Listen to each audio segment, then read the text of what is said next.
Good afternoon, good evening, and good day. Good morning to those of you on the West Coast, and we are getting started here a little bit slow. My wife had a customer show up at the last moment, and I have to open text to start the side channel. So let's do that now. Before that, we have to connect to Bluetooth so that we can connect. I might start using the other phone for this. Now that it's back.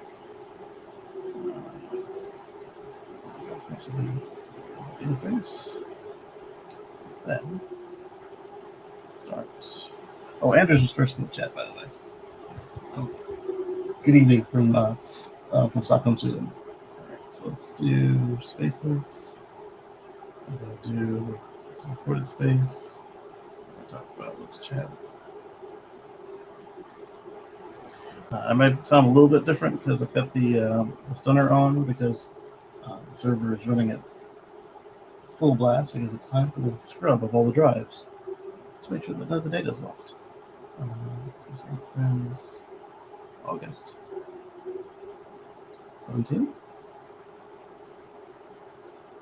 And start. It says it started. There was an update yesterday or day before, so maybe it'll be more reliable. We'll unmute so that they can hear us there. I'm going to go ahead and invite a couple of our friends and our mod team. So let's do add speakers. Mr. Robert.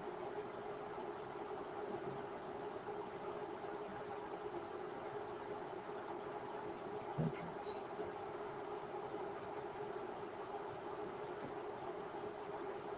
And go back to over here. And then one of them gets in, I'll push them up to the top, and they can deal with anybody passing through. All right, so we've got the notebook this week. The notebook updated yesterday. Let's open that up. I was doing better getting stuff ready for us today, but then we had I went on a business trip yesterday, and the computers there were running slower than anticipated. Let's just put it that way. The new ones were great, but the old ones, they didn't want to go away. So let's see. Book. And there's a few stories in it. Nothing spectacular. All good discussion points. As I felt at the time, I'll put them in there. Robert gives a thumbs up on Facebook, so we know that this whole interface is finally working again. What tech support told me was that apparently my connection was just really old and it didn't survive all of the modifications, even though we've done a show every week or more since this platform started to today. It needed yet another refresh of the YouTube credentials. So let's see. I opened the notebook. My computer's thinking it's got an extra screen somewhere that it doesn't have, which is really annoying. Because I've only got the 2 and the fake screen for the iPad and the real screen for the iPad. So, there's the Mac, there's the iPad, there's the other screen, which it knows is the main.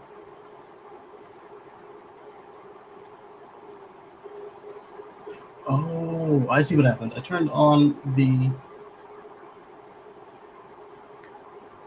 display, or I turned on the audio interface, which has several displays, and the HDMI is connected. It probably moved all of my stuff into the invisible screen. Let me open up the controls for that. I bet you the stuff I'm looking for is on something without a screen. Which would have been all that useful for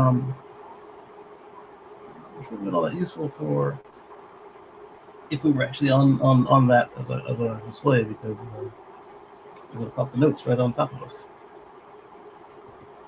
So that's the audio mixer and the theme builder. Windows, let's see.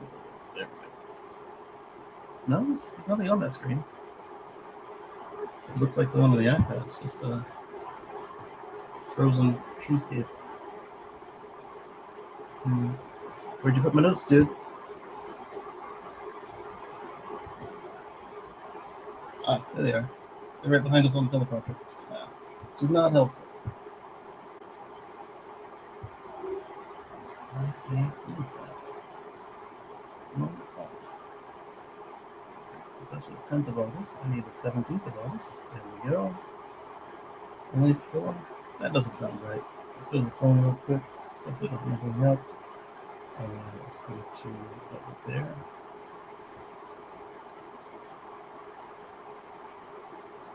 Yeah. Oh, it is only 4. That's not right at all. I put some stuff in there yesterday. It says the last thing is my friend Brian.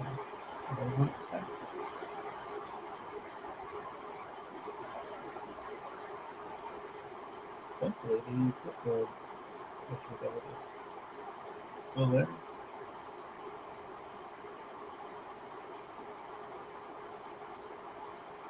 These things.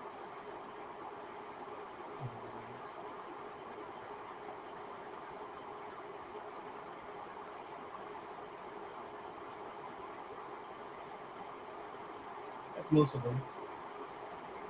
Let's go back.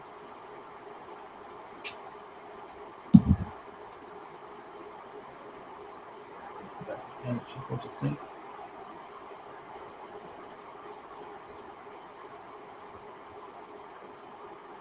Slightly down everything should go to sync for sure.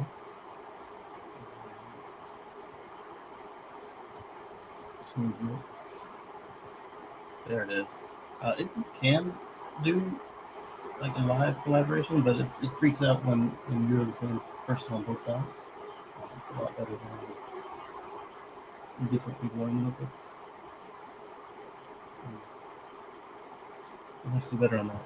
However, we've got better stories, so let's go ahead and pull some of them out. And then another moving there, so let's duplicate the one we're in.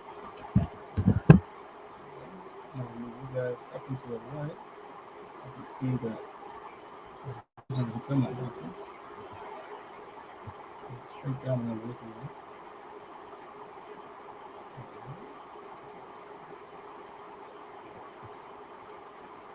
Okay, that's interesting, and if it is what the headline and photo imply, that's worth discussing right now. And this other one, not exactly right, I mean, something to think about.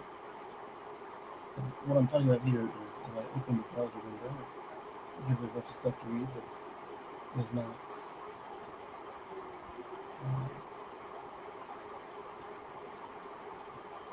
originally in the cloud. So it's eyeballs, it's clicks, and it's news and other things we click on. Some of it seem related to what I've talked about. So it's in the rest of this making sense. All to stop that. Inside.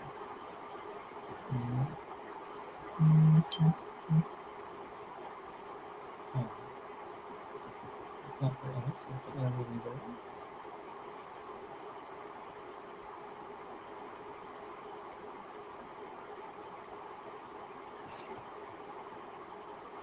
Oh boy. That one's politics, you can tell.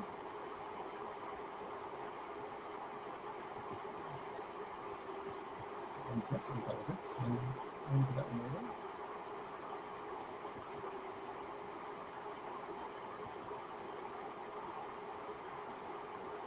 I've seen that one already. I didn't quite get to but maybe it's on the end of this one for now.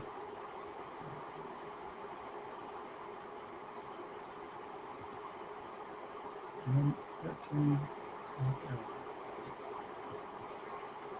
There we go, folks. You're in the path of it. Do what they say to do.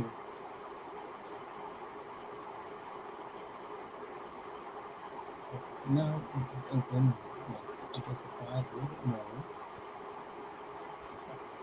You guys aren't hearing that like staticky sound after I finish saying something? I hope it's just. I think I need to get a new headphone cable. Uh-oh.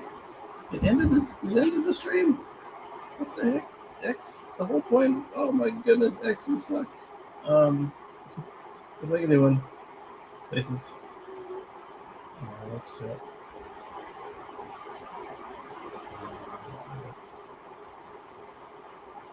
17. Part 2.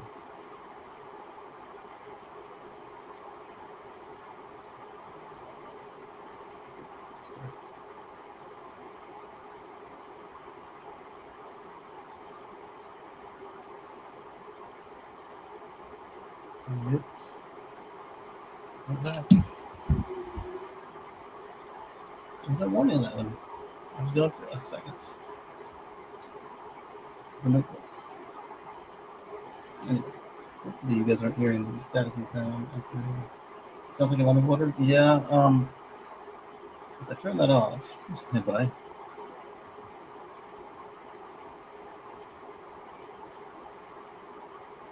Oh, it's only coming through you guys' noise, not mine. So it was off. How does that sound? Is it any better? It will sound more processed. Others is noise canceled. I mean, I guess that could be useful, but it's not really a good one. But that was this. I still hear that somebody's rattling this loose screen door when I speak, but as long as you guys don't hear it, that's what's important. Okay, so Robert's back in the room. Let me push him back up again.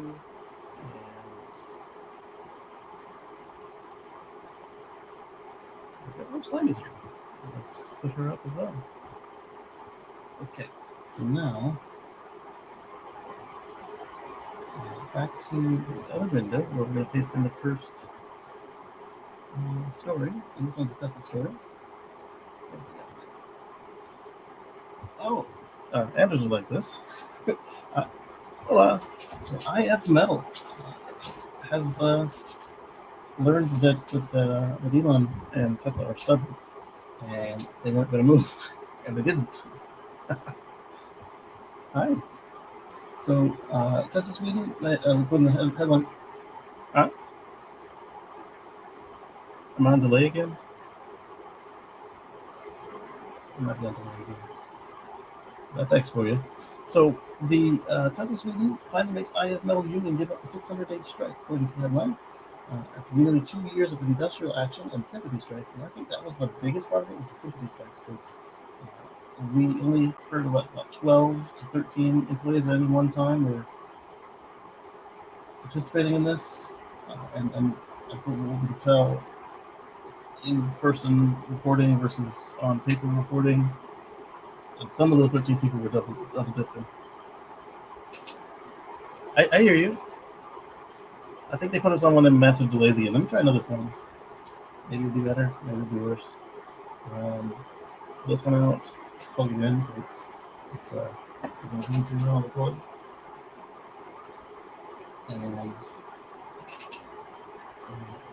And not overlap it with my headphones, because that would be bad. But twist and shout. And then phone the phone.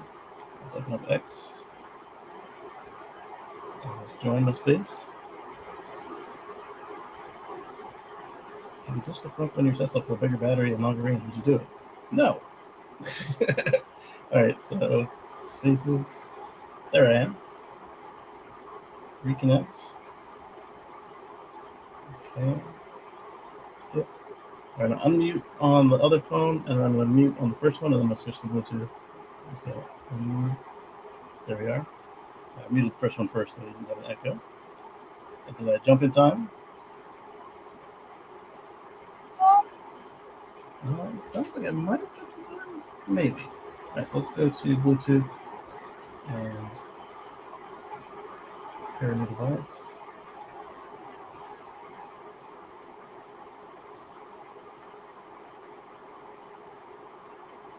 I can Bluetooth to my printer. I didn't realize that. The other phone never offered it. They're in the same OS. Both printers, okay. The battery I knew. the battery for the Model X. Okay, so now I need to, I guess, disconnect the Bluetooth from the microwave and the fridge. All right then. I need to disconnect the Bluetooth from here. Okay, so now it should show up here. I might need to get into the Bluetooth menu on the interfaces. Do that. Setting this one. Stream performance, device configuration, system, Bluetooth, now discoverable. The dishwasher? There's a lot more Bluetooth devices than I realized right now.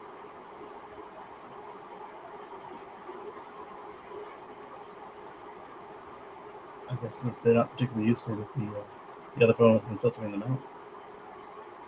And Bluetooth to the other phone with a phone, which is interesting.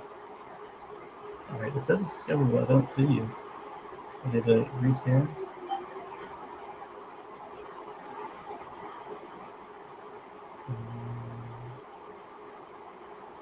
Yeah, let's go through the rescan. Alright, your new device. There it is, right up top. It was too close and came in too late. Alright, can't communicate with it. It's in pairing mode. Is the code right? Yeah, good job. No, you don't need my address. No comment on the video faster. Alright, so it says that we're connected. And you guys should hear me more clearly now. I'm going to get back to X. I don't know what that is. Let me mute myself just in case.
Okay, so for those of you on the video channels, the Bluetooth to the other phone made this weird beeping sound. You might have heard some of it for a second, so I muted it.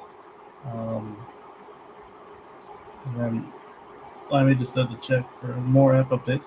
I did one yesterday, but doesn't mean they didn't have more. Just info. Go to the store and details. X is updated, but let's update Grok just in case, she said.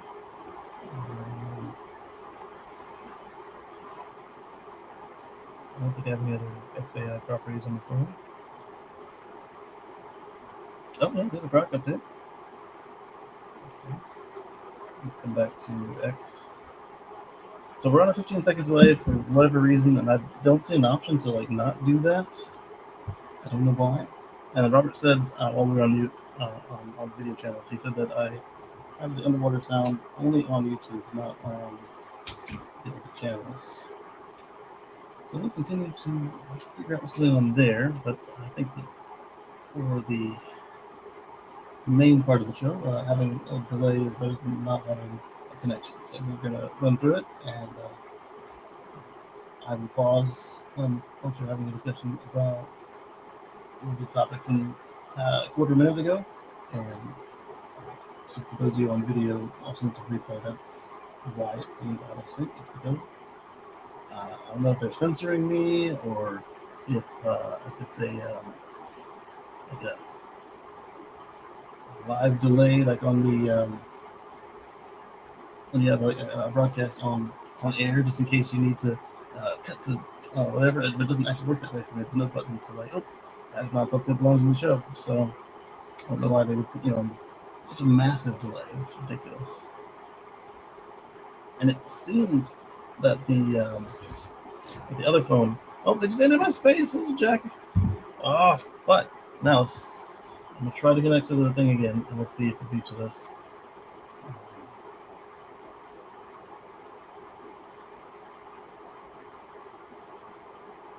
It didn't go over.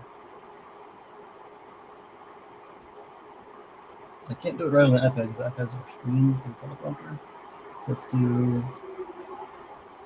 do the other tablet. See what happens there.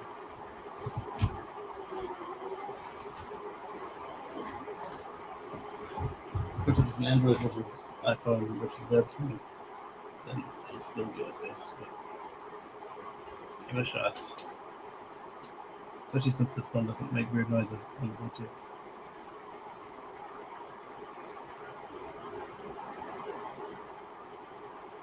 Okay. Open.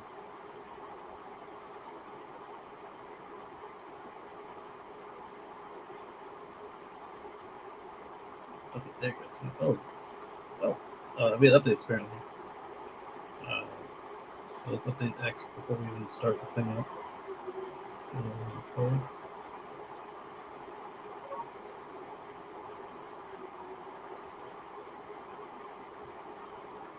I know this already no Don't take away my keyboard. Restore. I know I should be doing a show. Try it. Search. Way over here for someone. X.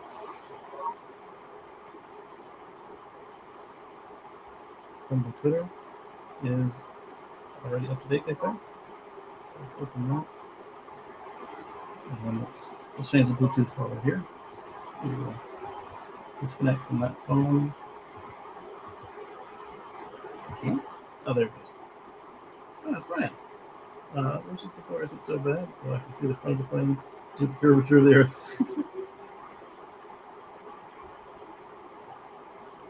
Safe travels, my friend.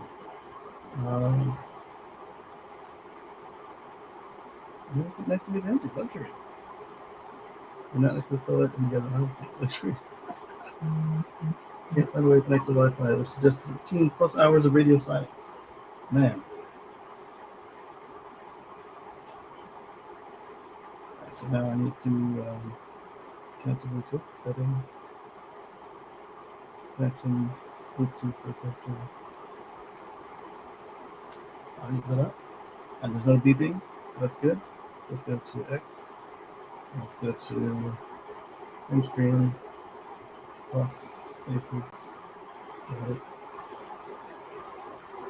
Quarter space.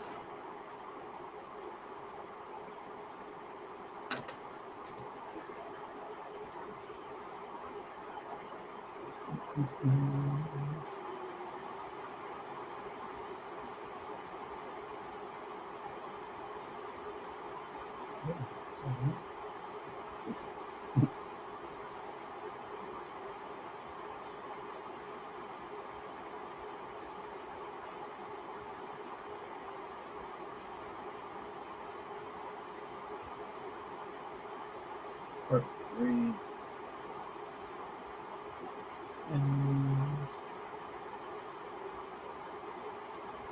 Put the right date in there.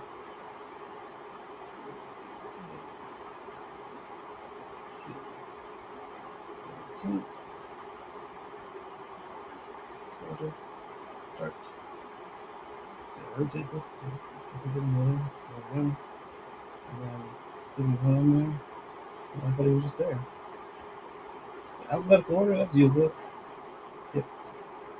Turn off the mute. And then we'll add some people.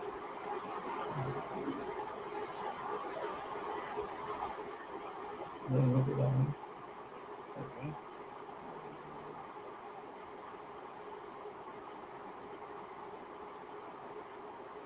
How are they not alphabetical order? So the room is just me.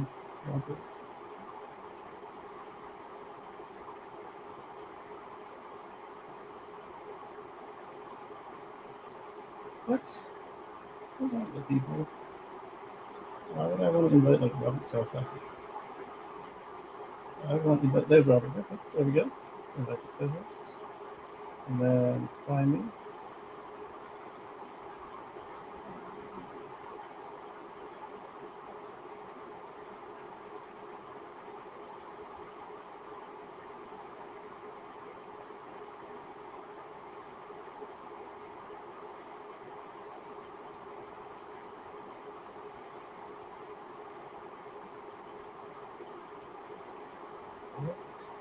This interface is just ridiculous.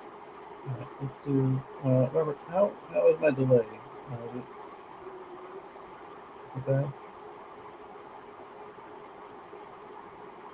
It sounds like they got it better.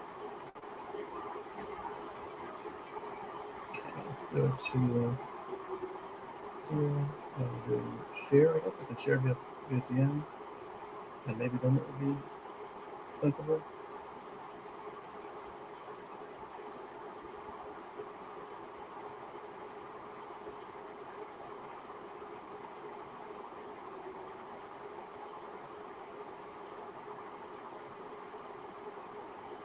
There we go. Alright, now let's get this thing there. Just have to use the mouse. Forward for the iPad is just on the screen. Just keeps making it do stuff. Under the screen, there we go. Move the mouse.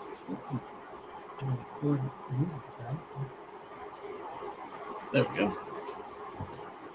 We'll put this keyboard out of the way for now.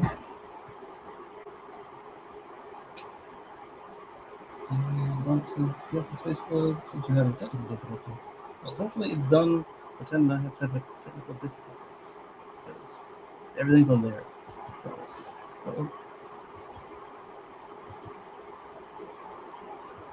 say that when I close the windows. Alright. There we go. Now, back to discussing. Let's share the screen so you guys can see it. Discussing IF Metal's failures. Bad judgment of who to make an example of. The screens. And then we'll do this screen.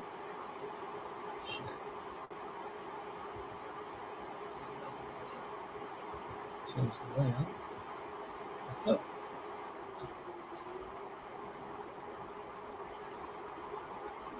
Okay, so as long as I'm here, let's move her up. She's in listener mode. So once she's not a listener but is a speaker, we'll know how bad the delay is for the speakers.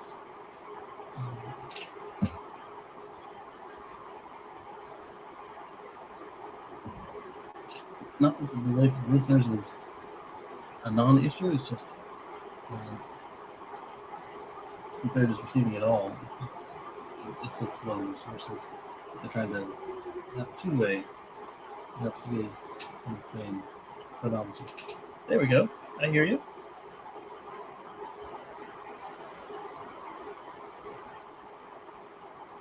See, but it sounds like they got rid of the delay. I got you. But yeah, but it sounds like the 15-second delay is not yet active or gone.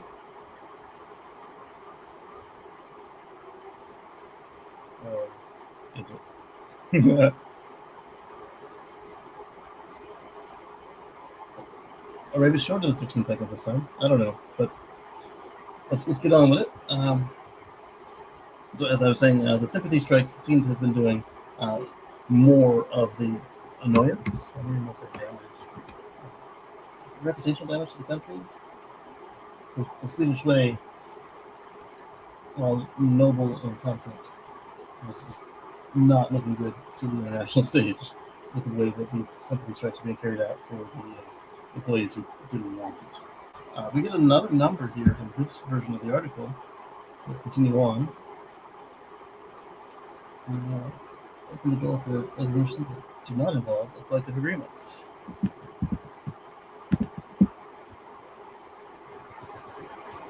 The union reconsiders their rigid demands. The strike, which began over 600 days ago, has been marked by a series of strategic moves from both sides. Metal blocked Tesla's access to license plates by targeting the mail delivery, while Tesla bypassed restrictions by importing vehicles in bulk through German ferries, and among other strategies. Despite the high-profile practices, the number of active strikers has been relatively small. So here we get a on paper number of 60. So we don't know if that was 60 throughout the entire 600 days, or if it was 60 that were getting paid from the union and still working at Tesla. Who knows exactly? The real numbers aren't going to be available until this thing is long since done. But it's kind of interesting to watch. Okay, so let's go.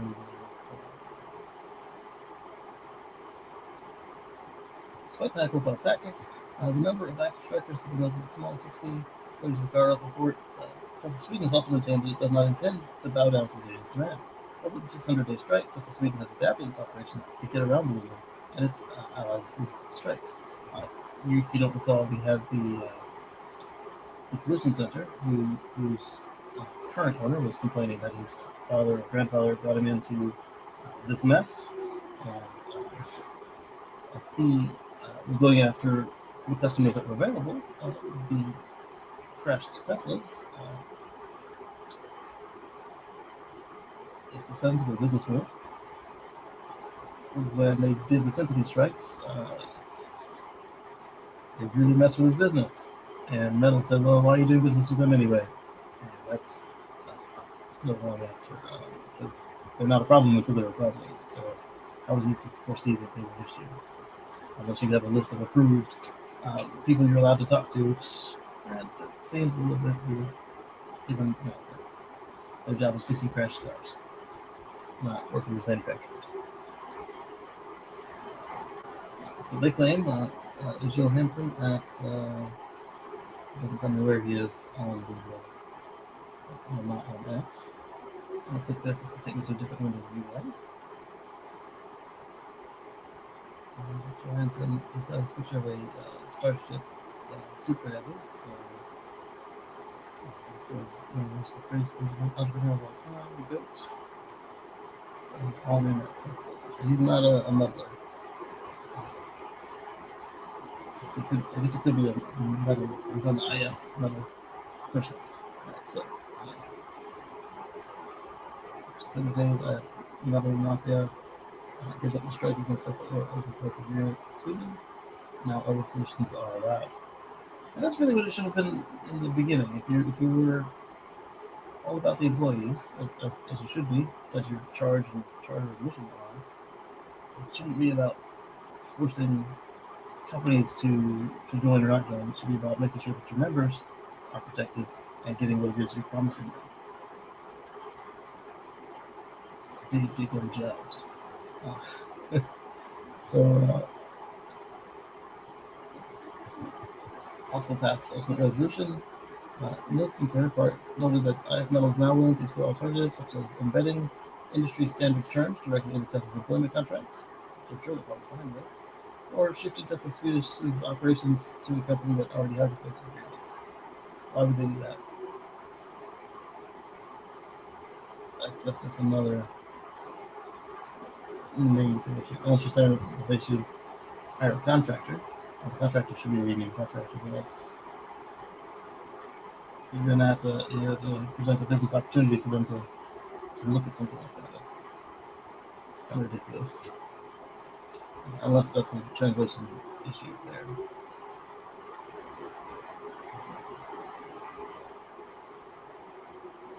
You can do it in different ways. The easiest thing would be to sign the collective agreement. Yeah, put together keep on that. But when that's not possible, we have to find other alternative solutions as well. So we are open to discussion. They are not trying to be a member. Find a way to protect your members and do what you have promised to be a member. That's your job. Vettel has, if any, acknowledged that Tesla has already improved working conditions in Sweden since the dispute began. Because they got around you blocking the trash cleanup and the janitorial surface blockage. I consider that to be an improvement in work conditions. Just saying. But even so, their employees have seen improvements over the last 600 days worldwide, so why would they not extend that to other employees in Sweden?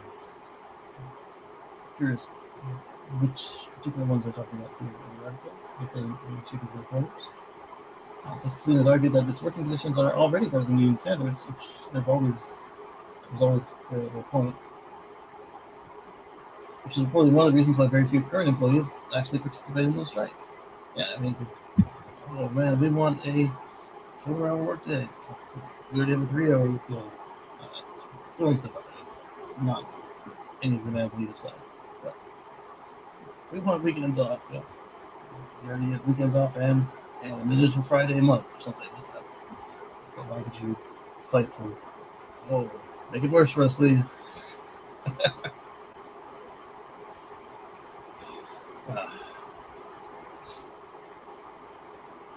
In conversations throughout the journey where we compared our conditions and Tesla has adjusted details without going into details. Okay, their prerogative. Whenever a good employer, it's about wages and conditions necessary. Okay, so I'm sure even if they're not part of your collective agreement, if you bring some stuff to them, I'm sure management will listen and consider what you have to say, whether you're union or whether you send it through all of your union employees to talk to the company. If it's something they want to do for everybody, great. If it's something they want to do just for the union employees, one-on-one, it's their prerogative as a non-member.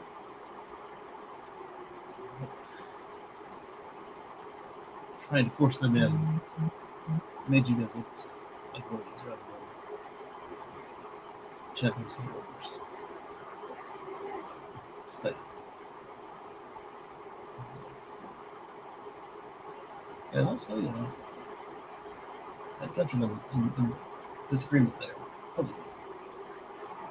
So I'm trying to get your big security update. That could be an old article, but I want to look at it. Very mistaken on time is kind of balance. Interesting. GC supercharging system push continues. Speaking of which, another PSA that at the end of September, all of this incentives in the U.S. Goes away. So if you were in the market, you need to hurry up if you're in the market and you want the incentives. The incentive is going away. The programs from all the different manufacturers and dealers are thinning out as the inventory thins out. You don't want to be there with receiving your car on October 1st when you're counting on the various programs. So, do hurry if it's something you want.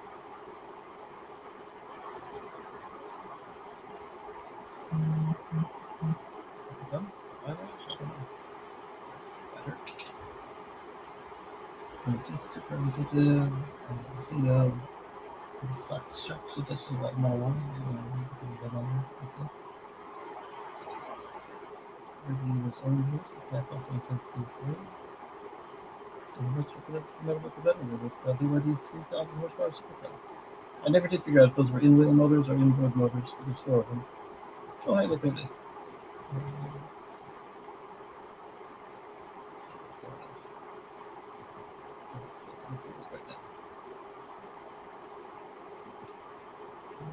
As well as Genesis, I think so. Self-track is not 100% carryover in application of the 6 required.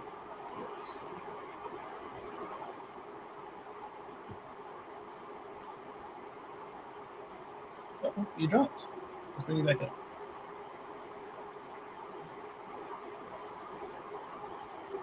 There you go. You're back. You're back, and then also the person what?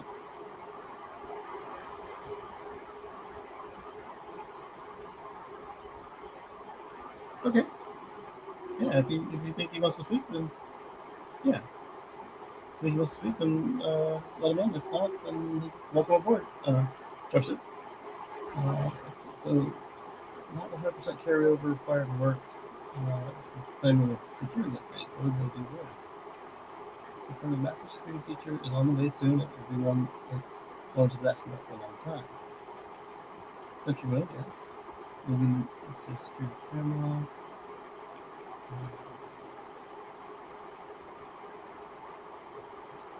Use self-reliance, such as vandalism. Using one key feature of Century Road. The vehicle camera has not been enabled. Oh, really? Didn't know that. Last time I saw a Century Road without a vehicle camera was when we first got Century Road. Lee is here. Lee in the house. Happy Saturday. Sunday. Saturday means like it's another day, right? Although we do have Labor Day coming up, so that'll be fun. Let's see. That's weird. I didn't have the vehicle cameras in Century Road. That's and obviously based on what we saw in the subhead, that has something to do with needing different equipment for the 3 volt, obviously. One person's been vocal about it. Cybertruck uses his breaker truck. Makes sense. I thought I got answer from Cybertruck vehicle corporate manager. Really soon, Cybertruck is not 100% carryover execution that's sexy. Required work. Team has finished work on this and just need to make sure it's validated and runs reliably, which it should for its future. Yes, that's great. I like it when they put the whole quote in there in case the tweets disappear. And there you go. Makes sense. Let's go to the next one. And then we got the track with the notebook. Alright, August 15th. Trying to take autonomy travel dogs. India's city streets are notorious for complexity and congestion. Yes, India would be right here. There's a lot of background noise, and my sound is scrambled. So I'll turn off this one.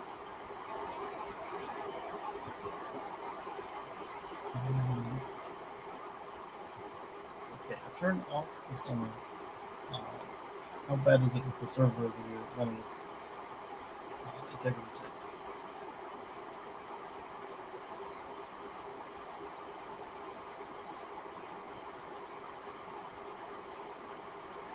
Vehicles and what?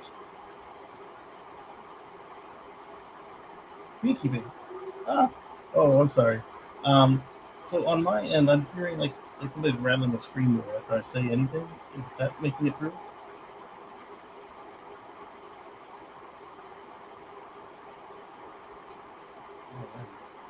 Alright, so let me skip the center entirely and just go straight to the interface. And hopefully it's not too loud in there. Let's go to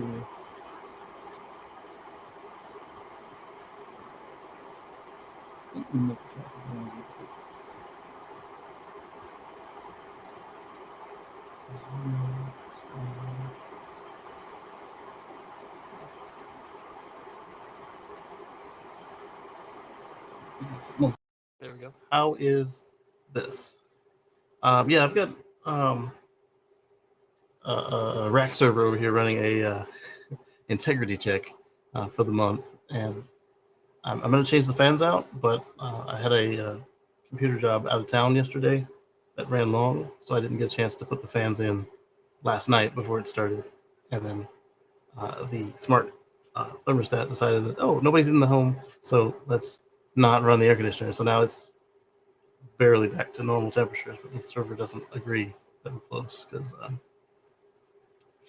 it got to 85 in the room. It wasn't too happy with that. All right, so this is better. Okay, so we'll just let Oh, excellent. So we'll let the sound interface do its job then, and we'll not let software try and help. So, how bad is the background now? You said that the regular speech is good. So you know how people play with drones, zipping them back and forth? Yeah. And so when you speak, the drone sound gets louder, and then when you stop speaking, it goes to a quieter hum. Okay. And so it sounds you've got like a drone zipping around your head. Right now with the current settings, or before with the software? Nothing's changed. Nothing's Maybe changed. It's gotten slightly quieter. Slightly quieter. Okay. I've got a directional microphone pointed right at me, and I've cleared out floor space to move the server rack so that it's not in line with the microphone. But again, ran out of time yesterday. Yeah. Got in at 4 a.m. instead of 7 p.m. at the earliest, or latest, I should say. So I do apologize for the audio on today's episode. So we will, as soon as this is through, I'll be addressing it because I'll have to work with it doing that. This is also my home office. Okay, so let's go to Andrew says it's much better now. Okay, thank you. And then, like I said, as I get the fans out of direct line with the microphone, that should help further. And let me twist. Oh, don't unlock. Just twist. Just to get it a few degrees out of line with the servers. And still pointed at my face. Just means I can't look left. And if I get a baby in my hands, it'll be aimed at her, which is fine, unless she's in a bad mood. Okay. So autonomy's final boss, India. The India streets, from what I've seen of them, yeah, that's gonna be rough. And we'll see how it plays out, combined with the continued robotaxi and Tesla Uber services they have in Austin and California. The Rival's CEO makes a shock suggestion about the Model Y. Depends on what rival we're talking about. Model Y is a great car, and Tesla also announced a number of great promotions yesterday, so you might want to consider it. Agreed. What day was this? August 15th. So on Friday. Xiaomi, okay.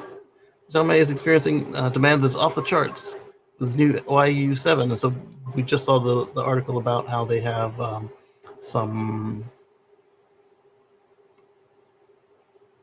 competition for the Roadster whenever it finally comes out with their 3,000 horsepower Roadster from Xiaomi. So that's interesting. 18 hours, they received 240,000 orders. Yeah, it's gonna be hard to ramp that, and so they issued a compliment. Okay, that's what you want to see. You want to see friendly rival ships. You don't want to see political knockdown dragouts for no reason on just stuff like car sales and battery packs. So let's see. Next, we've got Tesla's breaking even its own rules to cap off an intense Q3 from yesterday. Tesla does not advertise or pay for endorsements. Instead, we use that money to make the product great. And that was several years ago in May. So, based on that, they've got ads out. There's a very polarizing perspective on advertising over the years. 2019, 2021. They weren't very nice to Gary over that. This did not hold as Tesla's strategy for going the long haul. Musk did advertising for a long time, or resist advertising for a long time. They had some ads. They weren't what we'd consider a real effort in advertisements, and they were pretty decent ones most of the time. Their spread wasn't very well spread. But now they've got some ads on YouTube. That's kind of cool. Tesla's starting to advertise on YouTube. A move that makes sense according to the timing. With just 6 weeks to go of the quarter, Tesla. I mean, this does make sense, especially for anyone who didn't know that the tax credits got rescinded by the big giant legislation, and it'd really suck to have a customer who was saving and ready to go and like, all right, it's November, let me get this thing done. What? $10,000? I don't have that. I saved till now. Well, sorry. Here's the comments. Didn't mention the inclusion of the Lux package on Model S and X for your maintenance, tire, and windshield protection. They're running a lot of promotions. They're trying to make sure that this thing is handled competently. All right, so this was the one that distracted me as I opened the browser to put the notes from the notebook up for us to look at. U.S. drivers face major change as state officials consider altering decades-old speed limit rule. And then they had the picture of the 55. Not this one. They had a different picture of the 55 speed limit. So if you're not aware, that is our national speed limit. It hasn't been enforced anywhere for a long time. But it came into play during, or at least most recently, during the 70s with the gas crisis. And as you can tell, with a speed limit of 85 on some Texas roads, and some of the, was it Montana or Minnesota? It's got to be Montana. Some of the Montana roads that didn't used to have any speed limit, they have an 85 mile per hour speed limit as well. We obviously are not in the gas crisis anymore. Haven't been for a while. Could be back there again. Let's see what the article has to say about it. Rose Hammond tirelessly lobbied officials to reduce the 55 mile per hour speed limit on a 2-lane road near her assisted living community. And that we do see where prudent and where it makes sense, just danger or sometimes just politically, they will lower the speed limits. Other times, not politically, but just revenue generating. They'll have speed traps like Stark, Florida. They'll lower the speed limit, raise it, lower it to try and catch people on the wrong speed at the moment they cross the sign, or worse, they they don't have the sign in the right place. I think you can easily get out of that one if you try, if the sign's in the wrong place. When they try to tag you for super speeders or whatever. But anyway, those are the biggest reasons. It's safety, politics. Yeah, I don't like it when it's too fast for me to look at, it's too loud, whatever. And then, let's make some money on the tickets. What are you waiting for? Somebody to get killed? I mean, that one makes sense. Safety. The unexpected. I throw in that the speed traps are mainly targeted at the out-of-towners because they know that out-of-towners aren't going to show up in court. Exactly. So they don't fight them. Exactly. But they don't know my level of petty. I'd have to be on a really tight schedule not to come back and fight it if I think it's not real. And if it was local, even if it was real, I'd go and show up just to see if they throw it out. Because if the cop doesn't show, automatic dismissal. But now, if I was speeding and it was in, Montana or Southern California or something, I might not go back for that. One, if I felt it was true, and two, it's another long trip. You got to take a day off of work too to actually wait in line. The unusual finding is technically it should be 5 miles per hour higher, really. This stems from the old rules studies from 1930s and 40s that disproportionately influenced U.S. speed limit decisions in urban settings. Oh, I was not aware of that. So are they saying that it should be 60? Or 60 makes sense, but because we all speed, that they lowered it down? Read more ads. Studies have given rise to the 85% rule, asserting that the road speed limit should be... Oh yeah, I've heard about this one. The roads should match what 85% of the traffic flows have done, rounded to the nearest 5 mile per hour increment. However, some states are reconsidering this long-standing rule, encouraged by federal guidance as they explore new methods for local engineers to determine an appropriate speed limit. Yeah, I've seen also where they keep the rule, but they just make it so that if you're like on a city street or anyone like with like a school nearby, they just make it feel dangerous. They like get rid of the crosswalks.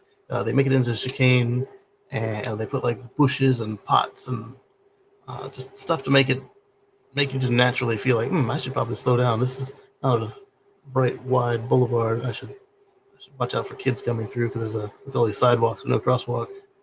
And they found that just works.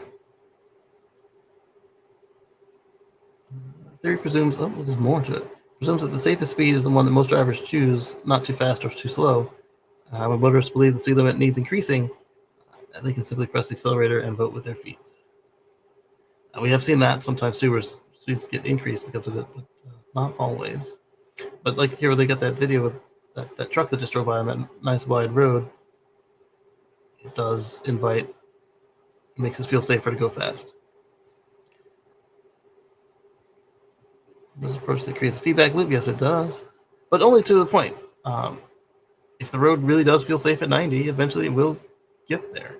But if the road only feels safe up to 55, that'll be where people go. Like you'll notice in like some construction zones, like during the day, so people still want to do 75, and assuming there's no workers and police there, obviously. But then others are just so poorly constructed or such disarray during their reconfiguration that you'll find that folks are actually doing under the speed limit, especially if you add any sort of moisture or darkness. And there is some merit to the old way. Let's see what the new formula is. Alternative to 85% called the city limits, which seeks to reduce injury risks for all road users by establishing speed limits through a formula considers the street's activity level and potential for conflicts, including crashes. On the surface, that sounds to make sense as well, especially in like neighborhoods and cities where you have a lot of vulnerable road users. We have a problem in this country where unless it's like actively, intentionally ramming people with your vehicle, the consequences of a very bad outcome are minimal in the case of a car. Even if it is something where, say, somebody in a crosswalk and they've got the right of way and they say, "Oops, excuse, accident." Unless it was like, "Hey, the crosswalk light was on, the light was red, driver did it anyway," then they might see more consequences.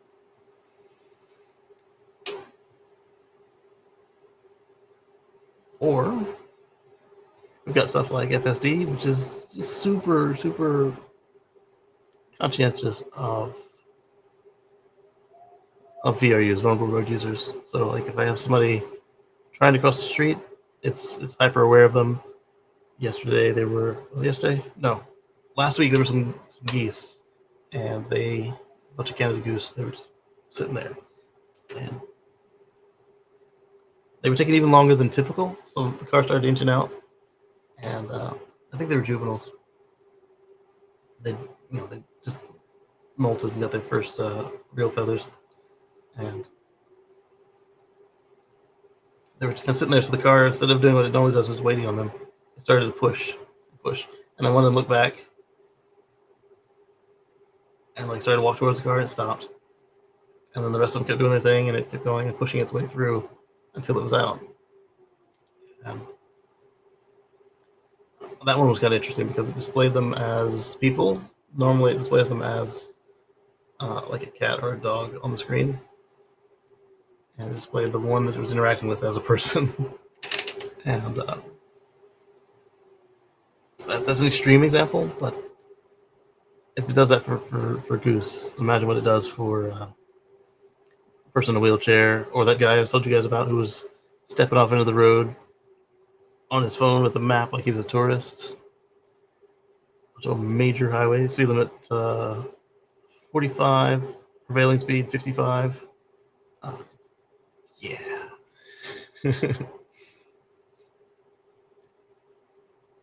The surge of road fatalities. One of the interesting ones. What? Interesting paradigm in laws is the more or less recent addition in most states of the left lane passing only. Yeah. And that's created a lot of conflict with people who are of the mindset that the speed limit is more important than the passing lane law. Oof. But by enforcement standards, the police are more interested in keeping the left lane clear than whether you break the speed limit momentarily to pass somebody who's already going the speed limit. And there are so many police videos of people being pulled over and complaining, I was going the speed limit. I didn't want to break the speed limit. I saw you behind me. Mm-hmm. And they're like, yeah, I was behind you because you're not clearing the lane. Yeah, you weren't passing. I pulled you over. Yeah. They do need to clear that up in legislation to make it more people friendly. Yeah. Assert what the rules are, but they're not. Yeah, if they would pick, they'd be a lot easier to comply with. And I do like that new approach, though. It's like, hey, give them a couple warnings. Like, hey, we caught you doing exactly the speed limit instead of passing people or getting back out. That would allow more flow, and then you can still get the people for speeding if they're just egregious. Like, it's not a pass, and they're just flying through town. Like, hey, you're doing 50 over right now, though. That's unacceptable. Versus, hey, you did, 10 or 15 over for a second to get around that guy and get back in the out of the passing lane. That makes perfect sense. I'd like to see how full self-driving handles it. It's impatient. It's I've had it pass people before on it doesn't like to pass on the right, but it will do it. It will pass on the left in a heartbeat. Like, as I'm getting ready to push the signal, it's already done it, and it's halfway in the next lane. It's like, all right, that's exactly what I was thinking. That would be nice if it would do it on the 2-lane period road, was one in each direction.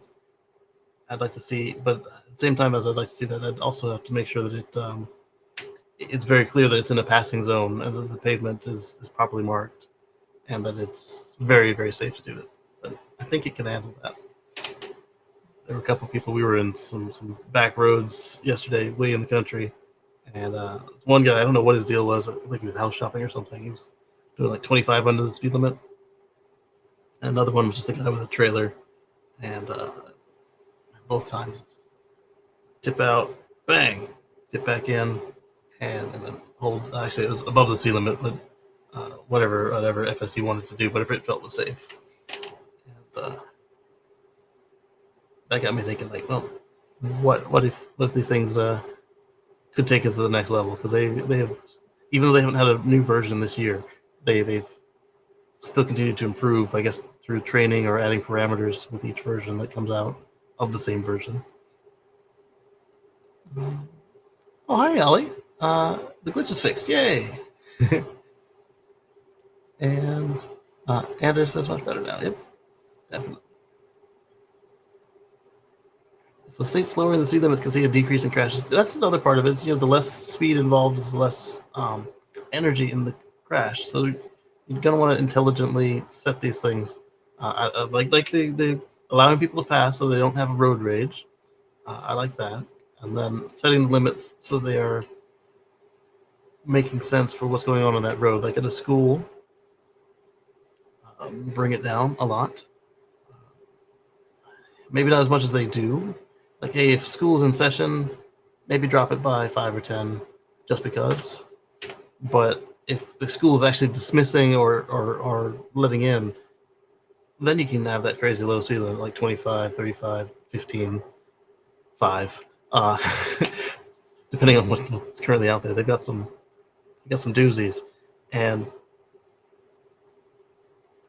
like at a high school, for instance, if it's a high school that doesn't have very many people walking, it's just a slight little, flash the lights and bring it down just a hair so people are paying attention. But if it's an elementary school where everybody walks, absolutely you want to bring that all the way down. Or say it's a middle school where half the people are walking, half the people are riding the bus and getting parent pickups. Just a little more, I don't want to say common sense, but a little more practical application of what they're doing based on what they're seeing. 85th percentile is not holy grail. One of the tricks with highway speeds too, you were talking about like 85 and such, yeah, and beyond. In New Mexico, we have 75 on called major highways with the minimum speed of 60. Okay. And it happens that the semi trucks like to travel at 60, 65, either because of company policy or just efficiency, and they have to pay their own gas. Yeah. And so trying to attain speeds of 85 or 90, even though people do it, but getting it on the book is going to be tricky, because then you're talking about a 25-mile-an-hour scissor between the truck and car. Oh yeah. That becomes more dangerous. It does. So yeah, if the minimum is 60, that means they only have 5 miles to work with. So yeah, in that case, you'd want to have 3 lanes to do it that way, or have them have their own routes that they can, if you have enough state roads, that they can take not the interstate and still get their jobs done. You're right, that closing speed is, especially if one of them decides to pass one of each other and they aren't looking at the mirrors correctly before they do it, and you get that whale passing situation up a hill. Just a lot of people think they can turn the blinker on one blink and move over immediately, regardless of what's going on around them. When they've got fast oncoming traffic with maybe 3 cars in a platoon and nobody behind those 3 cars for miles. Oh, I'm gonna jump in front of the lead car, and they're doing 15 to 20 more than me, but that guy in front of me is doing 5 less than me. It's like, yeah, you could have waited. but then That's why my rule is to stay 3 cars away from any truck. Like, let somebody else get it, not me. Exactly. I tried to keep it that way too. Yeah. The other one that I run into is where it's starting to get congested on a 2-lane, like say 2 in each direction, and 4 lanes. So that would be, but 2 in each direction, where there are too many trucks and they are doing the slow pass sort of situation, and then you've got somebody who likes to just jump out. It's like there is no, like I said before, where you've got like this wide open space behind the people. But if they're approaching that much faster than you, to jump out in a car that you can't accelerate is dangerous and annoying. And we need a solution for that. But the one blink and jump out is not it either. Let's see. In terms of the oil prices of the 1970s, 55 speed, yes. Okay, so I think we've reached the discussion on that, regardless of what the article wanted us to talk about. I just saw the photo. I was like, that's worth discussing. This one was another one that distracted me on opening the browser, and I thought it might be interesting. Natasha blew 5 times the legal drinking limit, and here's why she walked free from court. Like we were saying just a moment ago, the consequences for bad outcomes when a car is involved, at least in the States, tend to be very lenient compared to what they would be if there were no cars involved, or even in some cases if it had been another country. Let's see why they let her go. Not just because, hey, she was in a car. Drink driving charge after private school pickup. Health condition behind the wheels. Staggering reading. Court told. Okay, so a health condition often will lessen the impact, especially if the reason it appeared that she was drunk was because of the medication and she wasn't actually drunk. Let's see. Reading on a popular health product and a reflex condition. Fell asleep in her car outside Northbridge. She may have been drinking to the point of 5. She fell asleep in her car. She wasn't driving, right? She was just asleep in her car, waiting for school pickup.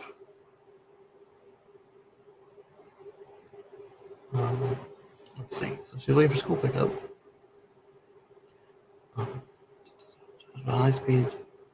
She started a high range drink driving after being taken to the Chesapeake police station, where private school mum, so this is also overseas, returned a reading of 0.193. Local court had only seen 3 people above the levels. Well, the level of Ms. Jensen's first reading in his time on the force. The Telegraph. Sunday Telegraph reported. Despite the staggering reading, she was not found guilty on Monday after the magistrate dismissed the charge. The lawyer argued that she had been drinking liquid chlorophyll. Chlorophyll, like from the plants? That's interesting. It's part of her skin regimen. I've never heard of drinking chlorophyll for your skin. I've heard of eating salads. Which combined with her reflux condition had contributed to an inaccurate reading. She consumed 2 500 milliliter bottles of Grant's liquid chlorophyll available at supermarkets while waiting outside the school. So yeah, I figured if it wasn't alcohol, that would definitely get it kicked.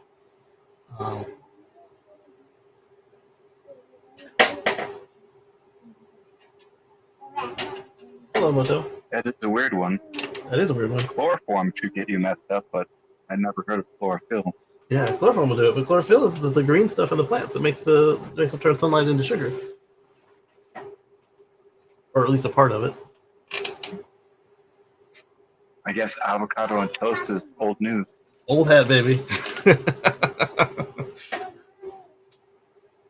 Oh, that's what it looks like. It looks like plant food, like something I put as a fertilizer on the plant. Yes, sweetie. She's laying down. Who's laying down? Mako? Yeah, she's coming. Is she getting a diaper change? Yeah. A big feet right here. She has big feet? Yeah. Oh. It's a big leg. Big leg? It's a big hand. Big hands? A I big guess so. butt. She has big foot. Are you wearing a bandana? Or a hat? Did mommy make this? Or Yeah. oh. It's a big for Moto, but she don't want to. You made it for Moto? I want to wear it. Hey baby.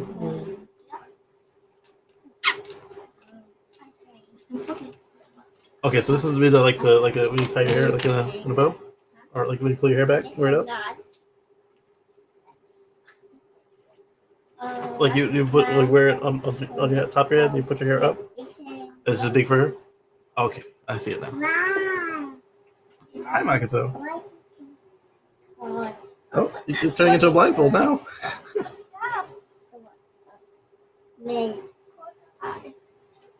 you go. Oh, you have a lot of hair, but not enough to wear this. Yeah.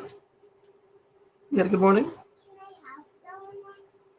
Okay, we're talking to our friends about this lady who got pulled over for being drunk, but it was really just chlorophyll. Yeah. That's an interesting story. Do we want to look at the comments? How bad could this be? It could be very bad, but let's see.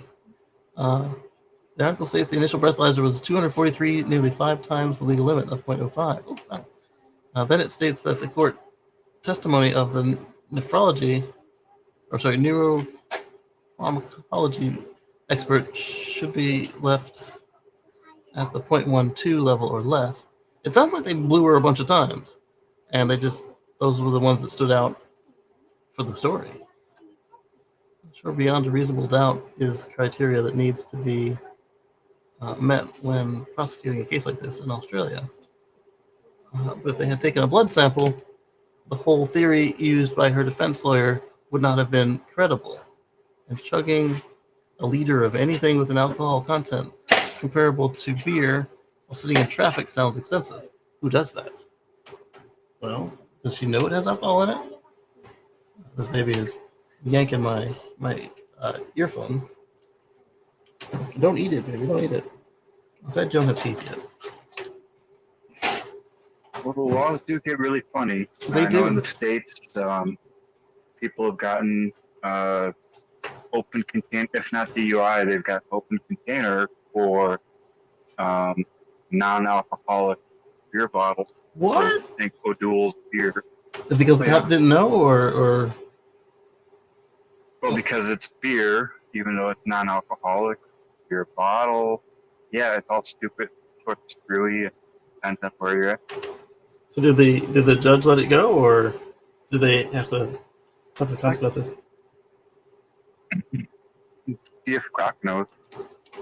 That's a good question. I guess I can do. Hi, yes. Hi. I don't have Grok for Mac, but I do have a Twitter window over here. Let's do this. X.com. Oh no, I can just do Grok.com.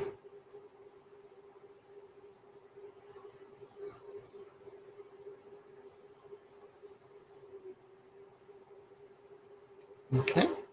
And I can do by voice. I can't type right now. Log in with X. Yes. Why am I not logged in already? No, don't use my Google account. This is not how I log in to X. Using my X account. Unable to authenticate via passkey. Okay. Little pig, let me in. Alright. And then it asked for passkey anyway, even though it was just a blank white screen. Authorizing. Okay. And now you want to verify? Fine. Okay. Whatever. Hey, it worked. That's all. Grok wants to use your microphone. Yes. You want to use the Mac microphone? That's a little weird, but probably safer than letting you tap into the one. It's like Gary Southern is the name. Gary Southern? It was here in New Mexico. Grok's still thinking, and it's. I'm sorry, you're Grok. You said Grok, and so I was pushing log into Grok, and then to that happy voice, and she was really excited to hear about Gary Soto. Can you not eat the earphones, baby? Or yank my head around? Not the boss of me. Okay, so in cases where pulled over for open container for something that's non-alcoholic, like an O'Doul's, etc.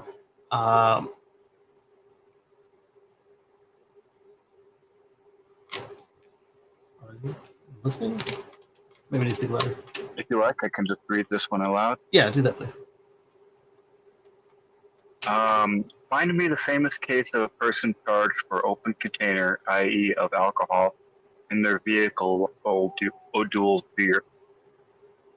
Grok says, one notable case involves Gary Southern, a resident of Tucumcari, New Mexico, who was pulled over while driving with an open bottle of O'Doul's non-alcoholic beer while he was using to cool down in hot weather.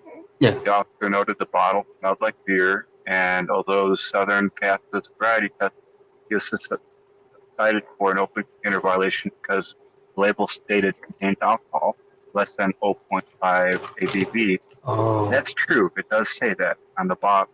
It does make a difference. And it was sold in the liquor section of stores. The judge found him guilty of having an open container of alcoholic beverage in his vehicle, arguing it met the legal definition despite the low alcohol content. Technically, yeah, I guess he I could say represented that. himself, fought for 5 years. District judge dismissed this motion, set aside the conviction on procedural grounds, advising him to use a writ of habeas corpus instead. The outcome of any further appeals is not publicly detailed, but the case sparked debate about whether non-alcoholic beverages like O'Doul should trigger open container laws, with comparisons to products like mouthwash that have higher levels of alcohol. They do mouthwash, but you're not drinking the alcohol, you're swishing with it in that case. So I can see that. Word of advice to anybody who finds themselves in a weird condition like this, never represent yourself. Yes, the lawyer costs money, but when stuff goes wrong, if you represented yourself, you have no recourse. So most most appeals are denied. However, I would like to think that he was represented for the criminal conviction, but it's very costly to file an appeal. It is. Unless you do it pro se. And then at that point, you can hire an attorney like 5 years in. That's what it took him. He didn't choose to do that. I would have suggested he did. Yes. Leading up to his court date. Exactly. At least while you're in the court, even if you're not doing it while you're doing the paperwork, which again they you still have more recourse if somebody else was involved. But definitely if you're in the courtroom presenting, please, if you can, find a way, either get pro bono or public defender. If you, it's really expensive, but it can totally be worth it, and it can be like the saying, a lawyer that represents himself as a fool for a lawyer. Lawyers don't do their own representing of themselves, and doctors don't do their own operations of themselves for reasons, and not just because the system says so. There's many examples of where it doesn't go well doing that. In both cases, somebody says, "Oh, I'm a lawyer. I've had experience in this," and then either it's not their actual normal field of law, or they screw something up on accident and it is their field, and now they can't say, "Oh, well, I wasn't represented properly because, well, one, you're a lawyer, and two, you represented yourself." But I can kind of see where they were coming from on that, but I don't know. It's not an alcoholic beer. I would kind of tend to think that they overstepped. Yeah, and it's not that it's like something obscure like White Claw Freedom or something. It's the nation. It's the more than famous O'Doul's beer. It's the poster child of non-alcoholic beer. Oh, yes, baby. What are you looking at? What are you looking at? You want your headphones? What do you want? Your unicorn headphones? You want to try them? There you go. Yeah, Makoto. Yeah, Mako. You hear them? Oh, you don't want to listen to them? Okay, she doesn't want to listen to us. I'm sorry.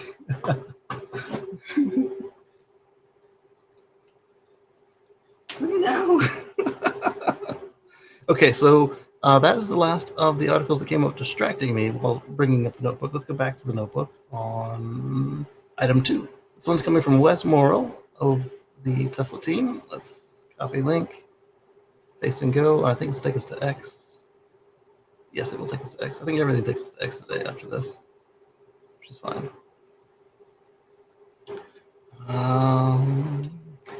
Oh, this one is interesting. McKinsey's 2025 survey shows only 9% of U.S. EV owners would switch back to ICE.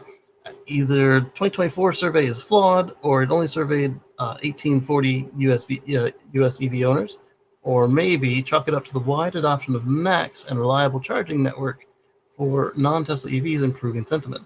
I would say definitely NACS and supercharger and opening superchargers definitely does make it easier for folks who buy a car that's not a good fit for them. By that I mean there's somebody who can have an EV, but they pick the wrong EV for their circumstance. It's more common than you expect, and some of them do go back to gas rather than admit that they picked the wrong car or truck or SUV van.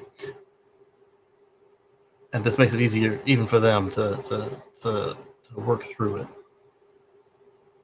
But I would say that they are a minority of anyone who might switch back to gas or talk about switching back and then not do it. But yeah, that survey, if it's the one I'm thinking of, the numbers were way too high on that. I think we discussed the initial one and said that's ridiculous. Who do they talk to? A bunch of gas enthusiasts meetup of America. Let's see. Let's make this bigger. Most electric vehicle owners would not switch back to combustion engine powertrain. Preferred powertrain for the next vehicle. Percentage of respondents by type of electric vehicle currently owned.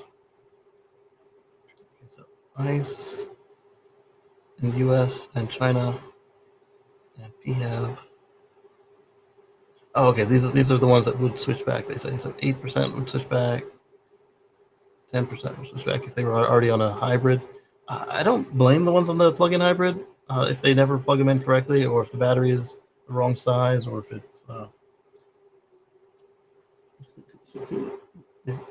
it's too expensive to charge them in their area. We saw all the number of studies with the original Volt where so many corporate customers had them and in various countries and never plugged them in, or only plugged them in once or twice. They charged so daggum slow, and they only gave you officially 25 to 35 miles. But if you were willing to drive carefully, you could get anywhere from 35 to 55 miles on a charge. But they only charged at level 2, 3.3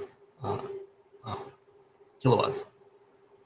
So we're talking about 16 amps or less on 240, and there was no DC charge option. Most people only had a level 1 charge with them, so they were not except for the enthusiasts or the people trying to like get around $8 gas. They weren't very often plugged in for the typical owner of theirs. Not typical driver of theirs. So that makes sense to me, especially since that was one of the stronger PHEVs at the time. There were others that came out that were even worse, like 10 miles, 11 miles, or one of the Prius plugins only had like 5 miles. And, yeah, I'm not going to waste my time plugging in constantly for hours on end to get 5 miles on a Prius. So I get the sentiment. However, of the people who are currently driving a battery electric vehicle, 16% of them in Europe would go back to a plug-in hybrid. And again, that speaks to make more sense to me to people who pick the wrong EV for their needs.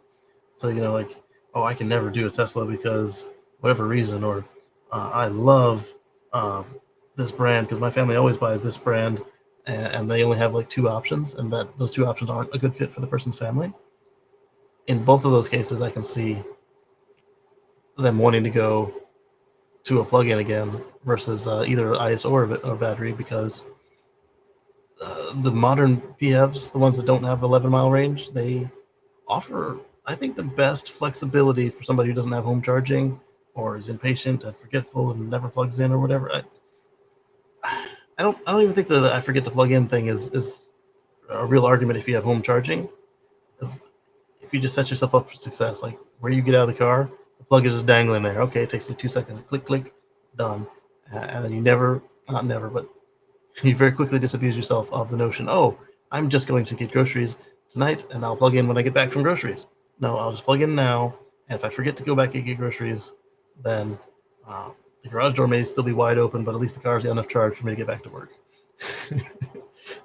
Stuff like that. People's plans change after they go in the house, and that's typically where I'll go plug back in later, and then it just never happens, because normally they do plug in, but this other thing that they were going to do and they didn't do, it changes the routine. That's the same situation where most of the heat deaths of kids and pets in cars happens, where you don't normally bring them with you, something breaks you out of your routine, and then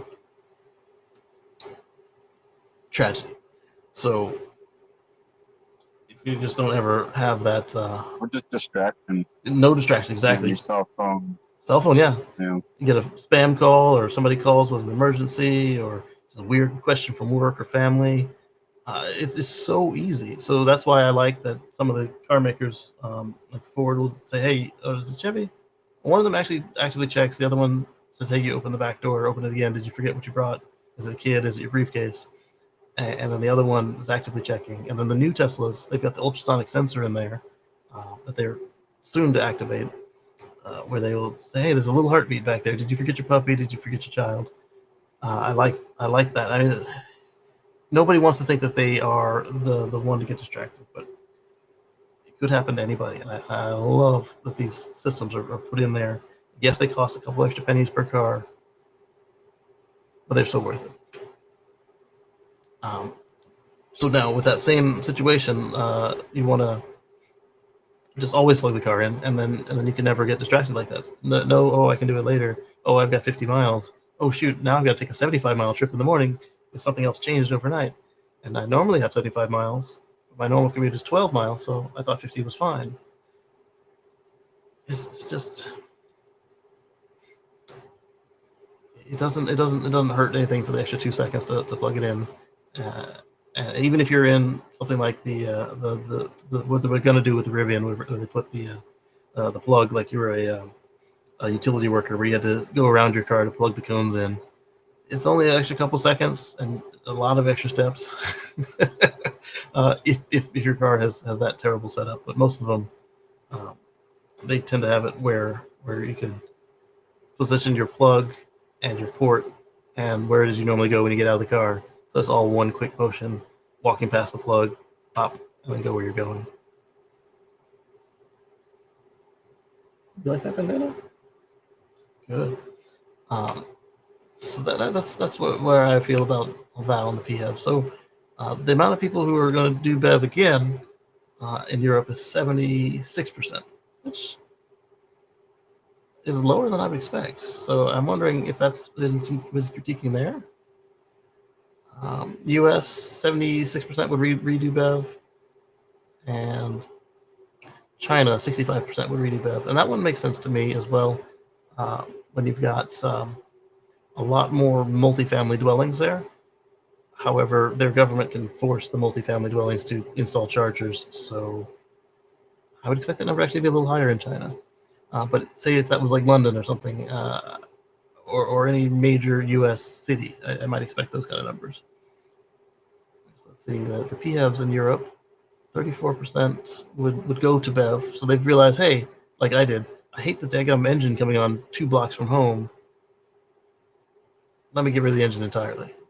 Because no one's gonna do it with a bigger ice cream. Thank you. No one's gonna do it with a bigger battery. She was using it like a napkin chew toy. She wants your silicone knucks? Silicone knuckles? Well, I think by and large, I forget which one was the better, the Volt or the Leaf. Mm-hmm. I forget which one it was that was better, but I remember people had very, very high praise. They hardly ever used gas. They were so easy, and a lot of people regretted selling them when they were cheap pre-COVID. And after COVID, they shot up like 2x, 3x price, even used model. Exactly. And people were like, I really wish I had my Volt back. It back. It was the Volt actually got more electric miles than the Leaf because back then both of them were rather short-range electric. The Leaf had double or triple depending on which one you're comparing to the other, like which model year and which trim. But until the Leaf got the Lizard battery, it had a fast degradation compared to every other electric car on the market that had a liquid cooled battery. And then you have that situation where, oh, I can't add more miles quickly. Whereas on the Volt, it's like, if I run out of miles, I'll just run on gas. And so people were more comfortable riding at the end of their range. So that was the case for the PHEV. Is it that with COVID, because the prices went up so high, is that partially why Tesla started slamming? Because you look at Tesla's earnings took off, especially around COVID. Is that just because the hybrid market became as expensive as full battery electric Teslas? I think that was just everybody's cars were hard to get a hold of back then. Because you had gas cars that were doing some crazy numbers as well. I just gave this child ice cream and I don't have the towel with me. Whoops. So I think that was mostly what it was, and then the Tesla was,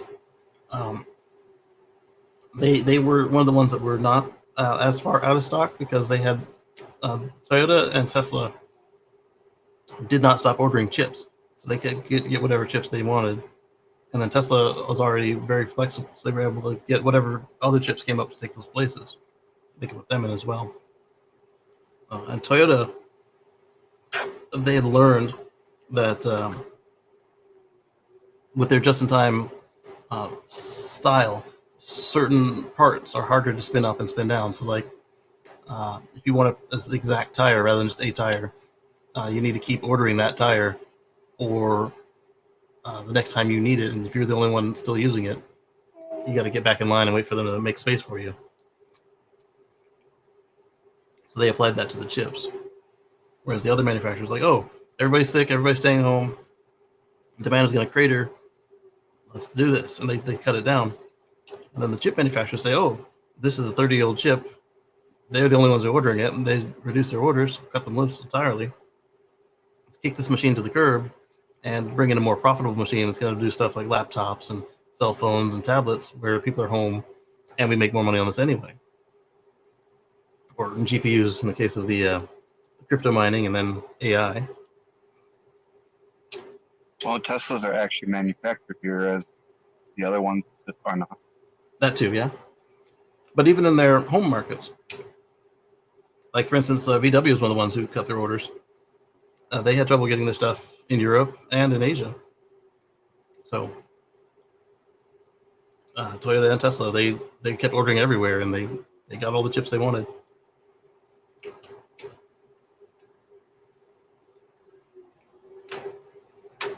But all the car, used and new, they became more scarce, and so the price went up. Unfortunately, it led people to believe I have that. an idea of, I have an idea of how to sell more Teslas, but I just need to get a job at Tesla to convince them There you to go. get into Elon's ear. But I think simply the power wall is the way to go. Yeah. And the Cybertruck is the only vehicle of the current model that allows for Power share. power share. Yeah. And so you can do vehicle to home, vehicle to vehicle, so on, vehicle to device.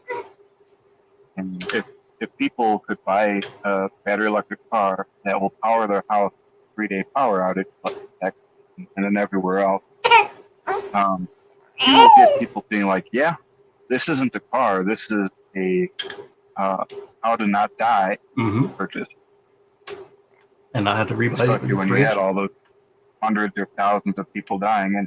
And yeah, you know, if you got $1,000 worth of meat falling and boiling in your freezer, it's a solid investment. But sadly, most of the Tesla cars do not have that, and I don't think there's any current plans to retrofit the power to power sharing.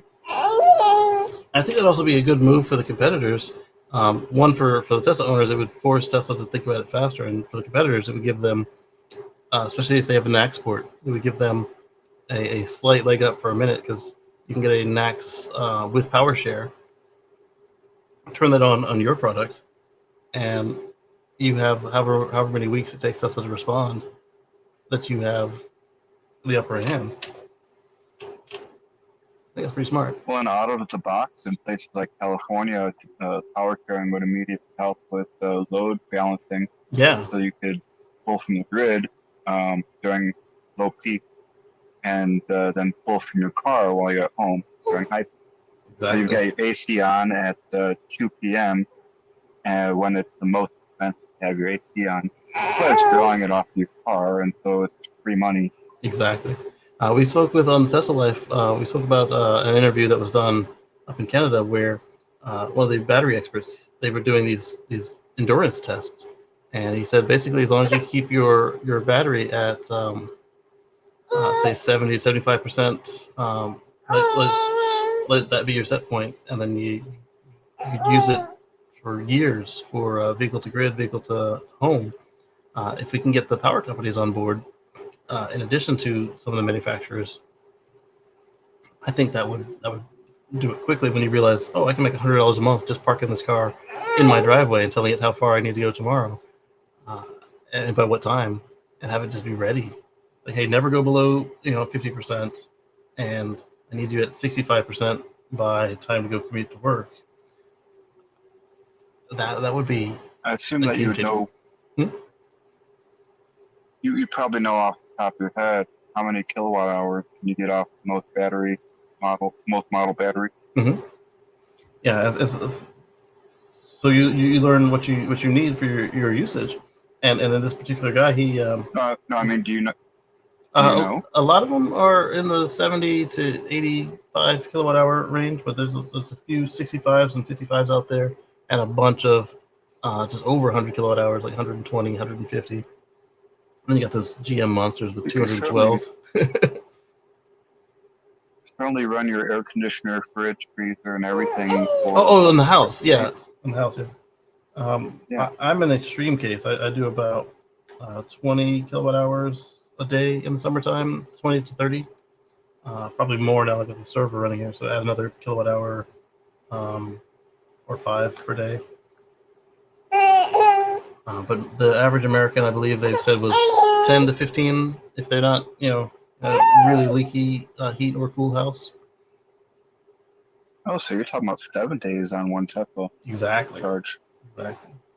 Wow. And so I think that so the guy said that that they didn't see any additional measurable, like talking more than like 2 or 3%. That's my interpretation of what he's telling us about the study. Degradation over than what you were already seeing with time. Because time on these traditional lithium ions and on the LFPs even, time is what really kills them more than miles. If assuming that you're not abusing them, like letting them sit at 0 or constantly running them at max power. Yes. How can I help you? So I could see a scenario where you're actually living off grid with a Tesla and just use a solar panel and storing in your battery. Yep. I'm about to make a change on mine. The agreement for the solar rates is expiring, and my utility is like, oh, we're required by law to raise the rates. I'm like, you're not required by law to raise the rates. You're just no longer required by law to keep them low. There's a huge difference in what you're saying here. But they said that they're going to automatically move me to time of use. And so depending on what their rate chart looks like, what I will probably do is switch to running as much of the day on battery as possible. My solar on the roof is tied into, it's grid tied, so just let that do whatever it does. And then the emergency generator, I've got a couple batteries in the garage. One half of them have a solar array just to keep them topped up, so I don't need to figure out how to get them a charge in an emergency. So a couple hours a day already, I just switch it to that circuit when it's full. That way I'm not wasting any sunlight. I'll instead switch my regiment around so that I just keep enough in there for a real power outage. I'll just run on those batteries during the day and then recharge them at night. Recharge the Tesla to whatever percent I keep it at, 75 now, and recharge those batteries to probably also 75% for the most of the night, and then right before the term ends, like right when the rate goes up, let them blast all the way up to 100, because those batteries are LFPs, and if I'm cycling them all day every day, they won't mind sitting at 100 for an hour or two, versus my car sitting at 100 for days on end, which is not good. So we'll see how that goes. That's cool. Yeah. Yeah, LFPs are awesome. Mm-hmm. I was wondering too. I read that, and Grok wouldn't give me anything. He says it's all speculation and nothing has ever been released. But there's videos and on YouTube and nonsense about Tesla Model 2 is going to come out with aluminum ion batteries, and Tesla's making these now. But I can't find any statements, anything official or even nudge anything Right. about aluminum ion. What do you know? So on aluminum, I'm not too familiar. I've heard of it, but the guy doing the interview, I don't remember. Somebody else asked him about sodium, but he said not sodium. He's working on another technology. Because sodium is Yeah, there's sodium out there too. mm-hmm. And sodium, he said, works great for stationary, but for EVs, I think it was a different type of current lithium ion that he said was gonna do the trick. Like it was like nano coated or something. I had to go back and watch it again, but I thought it was a really good interview. But nothing about the aluminum gets rid of lithium, it gets rid of cobalt, it gets rid of manganese or whatever it was. Mm-hmm. And it has a lot of potential. It's lighter weight, possibly less capacity, but it's a trade-off. That it is. I just can't find any official sources on that. I wonder if you know any. I don't think we'll hear anything close to official from Tesla on it until we get right up until they're about to open the line, and that's for two reasons. One, for them to anti-Osborne, especially if it doesn't work out, and then two, just because they'll have so many people working on these lines that they might not be able to effectively keep the secrecy. So we'll hear a lot of hints, and then all of a sudden there it is at some level of in between all the different leaks. But they make a game changer, especially if Musk is making them himself at Gigafactories. Absolutely, it would. They did just online that LFP equipment that they bought from BYD, and they bought from BYD and did their training, and everything landed right in time that the Chinese folks had to be out for the political changeover, and now that factory is coming online imminently, so we should start to see more LFPs in the States because they're built by Tesla with Tesla-owned equipment right here in the States. So I think that'll be fun. And then we heard the speculation that Tesla's trying a new chemistry in China. I believe it's a different type of the traditional cells by LG. There wasn't enough details on it on the reports that I was seeing.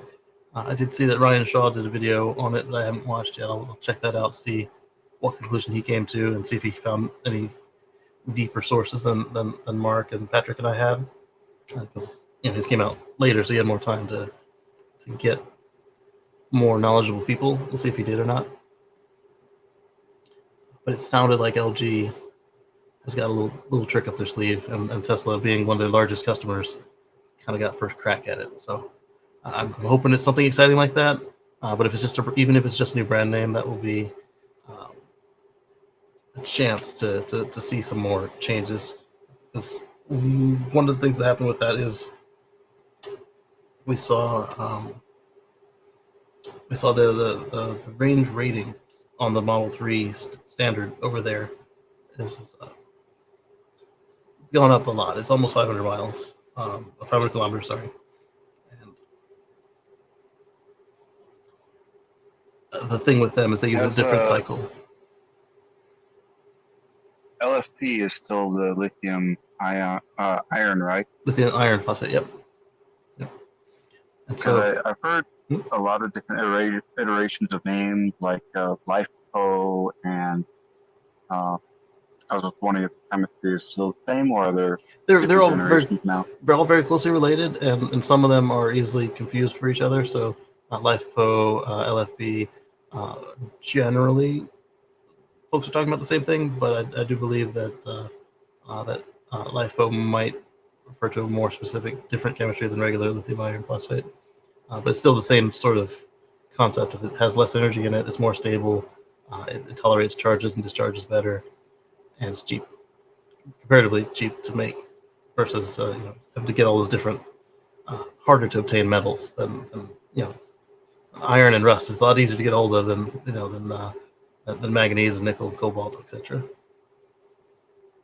Well, and importantly, they behave more like a lead-acid battery in handling and charging.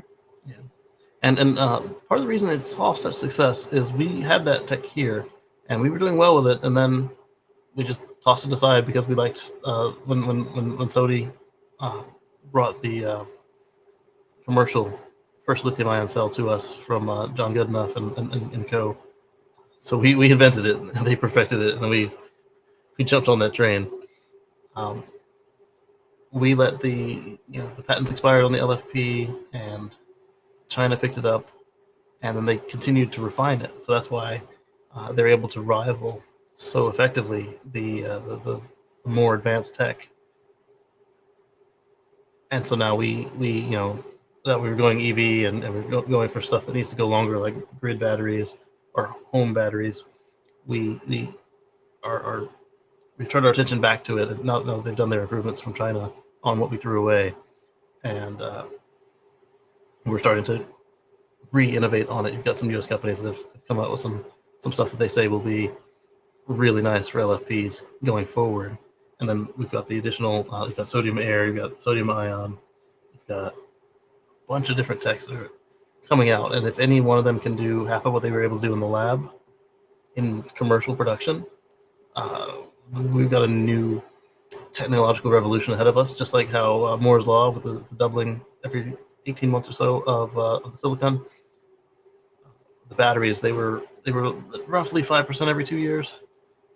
I think that either we'll be able to write that 5% in permanently, or we're about to see a big explosion in battery capability, power, capacity, energy density, and then they'll depending on how you structure it, you can either have smaller ones that cost less, or you can keep everything the same, either keep the same price or same size or same weight, and just see an improvement in multiple metrics, which is going to be awesome. Well, there are different, not battery chemistries, but battery construction. Yes. And you see that the way that Samsung makes their batteries, you can get a high amperage 30, 40 amp battery, but it does have a very fair bit lower capacity or a lower self-charge holding. Yeah. What that's called. Whereas you can get a battery that can only do up to 1.5 amps, but will hold a capacity for 10 years. Exactly. Yeah, and so similar to that, we saw, I don't think this is going to go far, but we saw teams in the US and teams in China come out with single-use nuclear batteries. Both of them, I believe, were like hearing aid style, just something you don't want to change all the time, but also very little danger should there be some sort of mishap. I don't think that we'll see like the Ford Nucleon is not coming back, but I like to see all these different researches and investments into improving everything. Because like on the solar side, you've got they're continuing to look at the stuff there. On the batteries, we found out that recycled batteries actually do better than virgin batteries because one, they're further refined than they were originally, and two, something about the structure of the traditional NMC packs, they just fit better, flow better, have less dendrites on their second go round there or more than they do when they were first mined and turned into a battery. It's going to be exciting. I'm so glad I snapped up 100 volt cell 18650 battery pack. Nice. The 69 cell. Yeah. And I haven't even gotten through a quarter of them yet, but are you using them building battery packs? Oh, you building battery packs? USB chargers, and they're great. Nice. I was gonna ask if you were using them as singles or if you were making packs. So you're doing like charge controllers and you use them as like energy arbitrage, or just in kind of cool projects? Yeah, I made a couple of the what do they call the 700 volt amp standard battery pack that you find in APC. Yeah. Okay, use them in UPS. That's a good idea too. I've made a couple of those.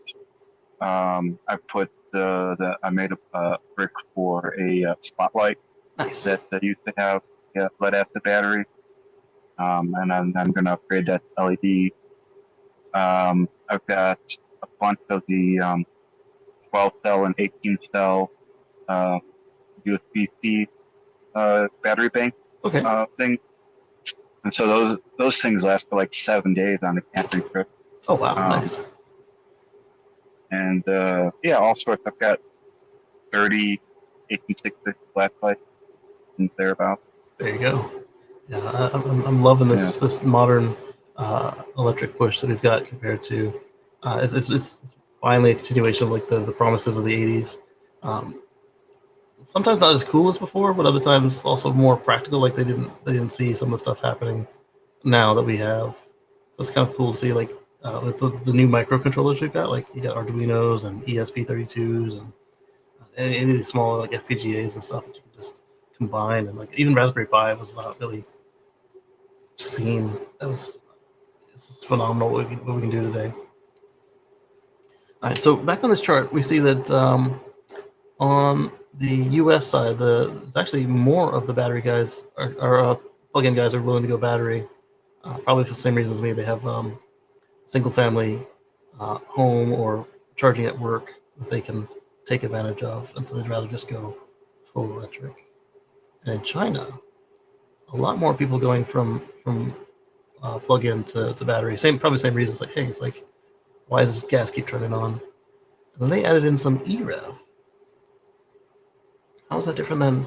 Is that like the Volt style EREV they're talking? And why only in China? Did they not talk to anybody who owned a Volt or a BMW i3? Because both of them have that like super extender style, but it only shows up in China on this chart. That's interesting.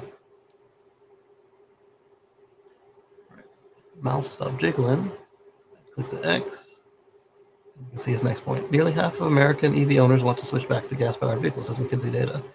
And so, yeah, we kind of trounced that last year, back in June 26th of 24. And so Alex Edgerton brought that back up again on the 15th. He says this is pure BS. Yes, it is, from a year ago. So Wes's new chart, the one we were just looking at, must be the new one with the... no, it's also from 2024. Either 2024 survey is flawed, or it only surveyed... Let me look again. Figure may not sum up to 100% because of rounding. Question, which powertrain are you considering buying for your next vehicle? 25904. That's something they asked. I'm sorry, I'm fuzzy on this. I'm looking at it on a teleprompter, which has baby spit on the screen. I need to clean it right after this. 19491, also available for India, Saudi Arabia, and United States Emirates. Okay. But it doesn't say a date on it that I saw. It says McKinsey Company down here. So how did McKinsey come up with that from their own data that contradicts the headline? Because that bar right there on the left of U.S. EV owners, 15 and 9 doesn't add up to more than half. If the colloquial burning gas included the PHEVs. Now, if they consider the plugins to be more than half of electric owners, 52% of the plug-in owners would buy another plug-in. So yes, it burns some gas, but it's not a gas car. And then you got 9% across the U.S. Switch back to gas, period. Interesting. So then he goes on to point out new twists in the electric vehicle transition and consumer perspective. That's an article we'll pull up and see what he's linked it for. There's also a 2024 Global Alliance survey, which shows only 1% of EV owners would switch back to diesel and gas. That seems low, but it also feels right compared to over half. I would say they're probably like that same survey said, 9% seems a little high, but it feels. I would say it's between the 1 and 9%. Like maybe 3 to 8% might actually switch back because they only tried one time, they bought the wrong one, or they rented one and it was a terrible choice for rental. I can see that.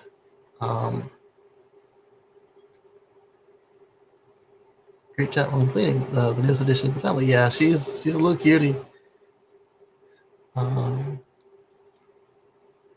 if you had to replace your EV tomorrow, what would you get? 1% said they don't know. 4% said they get a plug-in hybrid.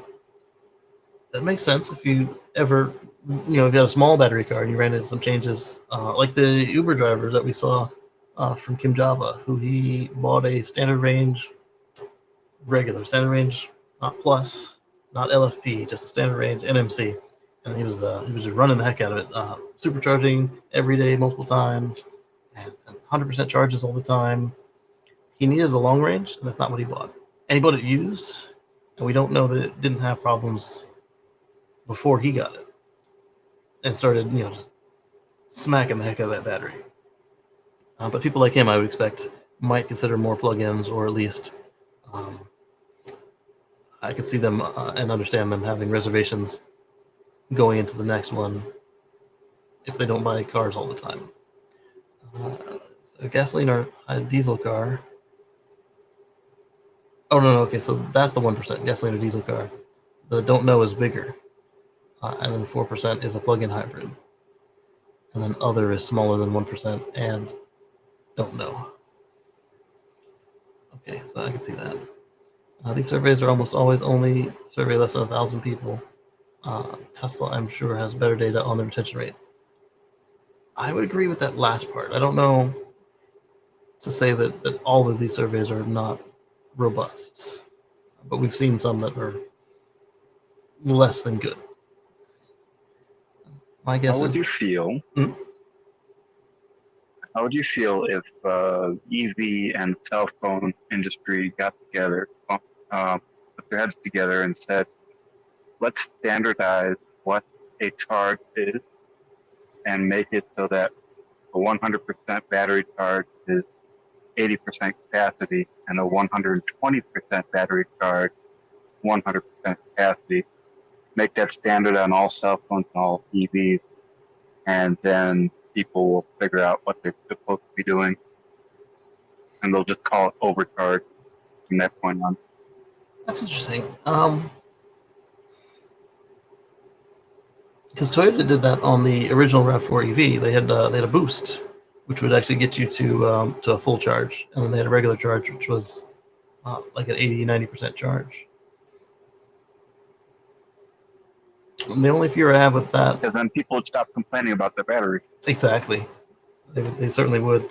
The only fear of that is when anybody tries to translate it into raw cells, where they would then try to use over 100% and set stuff on fire. But if it was on a finished device commercially, and they just had like a boost or reserve, I've gone into reserve. Okay, I'm cool with that. It would be easier to sell and help folks understand.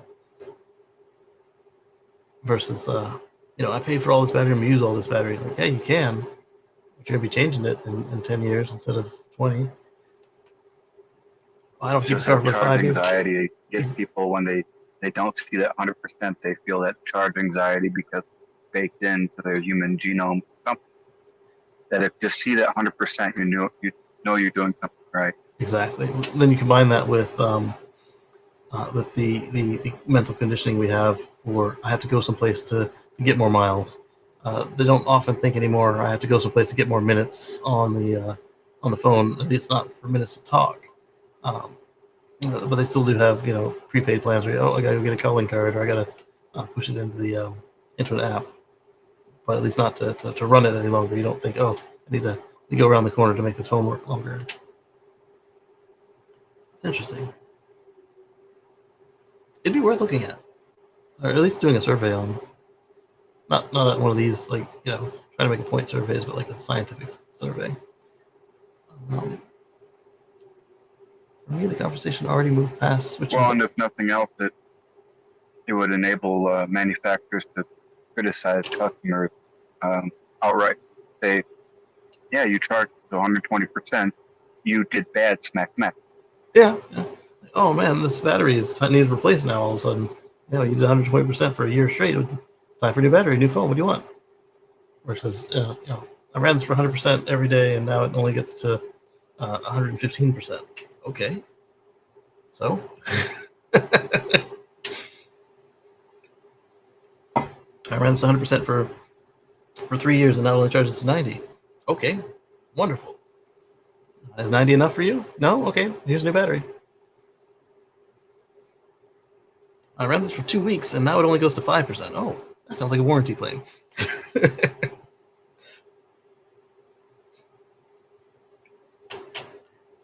For me, the conversation moved past switching to ICE. Now it's about whether I could even consider driving anything other than a Tesla. The answer is no. I can see myself driving something other than a Tesla, but I don't see myself driving anything without a plug, or at least electric. I mean, if they offered the Ford Nucleon with modern safety plus, because I'd want make sure containment was maintained, I would consider driving a Nucleon, depending on how it's equipped. The problem is they lump Tesla and other EVs together. They're simply not the same category. Some of them it is, depending on what you want out of your car. But if it came to like the automation, very few are in that same category. If it came to quality and range, there are some that match it or do better. If it came to price, okay. If it came to just a car or got these particular car features, there are some that beat it. But that's the beauty of having so many choices. It's just I'd like to see less crummy choices at high price. Some of them are actually really decent if they were meant to be budget cars. Not that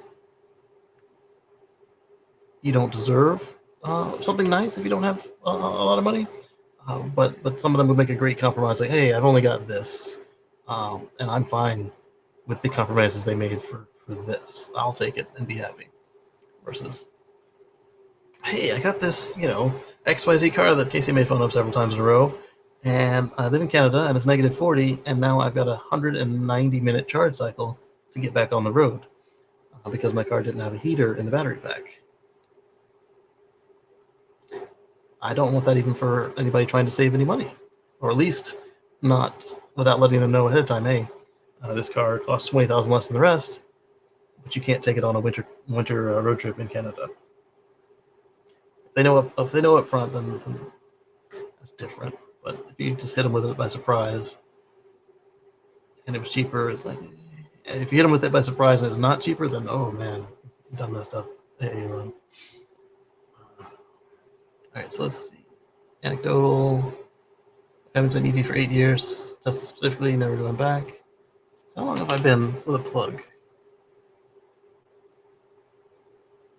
My first commercial plug was 2012 volts. I borrowed some before that.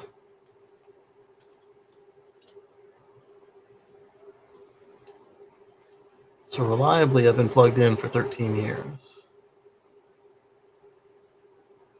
I've been hybrid for far longer than that. I've been hybrid for 2005. So for 20 years, I've been hybrid, electrified. So quite fun. License, great check. Yeah. Oh, okay, so it jumped for some reason. I don't know why it jumped. And what if I click here? Will it let me click back here again? Oh yeah, it will. Perfect, because it did that thing where the mouse gets stuck outside the browser window. I don't know why. Okay, so that is... I lost my 2016 Model X with COVID, and rather than take the bus, subway, cycle, or walk. Oh, okay, so rather than get back in a gas car, he would take public transit or anything else than be in another gas car. I don't know that I could be so principled, but I would try to make it a hybrid at the very least. I would definitely prefer a plug-in of some sort, like another Volt. Those that buy an EV and those that buy a Tesla. Jump too big for any reasonable explanation in 1 year. Maybe the question became more clear or simply did better math this time. By about 9%. It's more like it. But even then, remember, it's just what people say versus what they actually do. Yeah, that's another thing I've seen. It's like, oh, I'm never buying another blah. And then they do the exact same thing next year. All right, then. So next in the notebook, we've got, so we did Wes, we've got Matthew, Donegan, Ryan. What does he got for us? Pasting.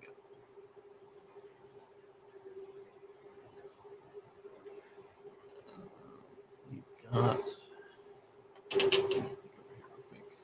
You mentioned a minute ago about public transit, and I love this argument when people bring up that humans don't need cars, they just get better public transit, we all can just share. And I immediately spoil that topic by saying it's a felony for me to enter public transit with a firearm on my hip. I will go to prison. It's true. It's very true. That's another good point. That reminds me of an unrelated story from this week past. There was a gentleman who was robbing a Greyhound rider, armed robbery, and the victim shot him to death. And then the guy's brother wanted Greyhound to make a rule of no more firearms in the Greyhound. And I was like, if it was anybody else, I could maybe see the concern, but did you not see the whole chain of events written back out to you? They defended themselves. Greyhound was already anti-gun a very long time ago. If I could be wrong. Either they are, No, and Amtrak is. Huh? Amtrak is Amtrak is? just like airplanes covered by the Amtrak, TSA.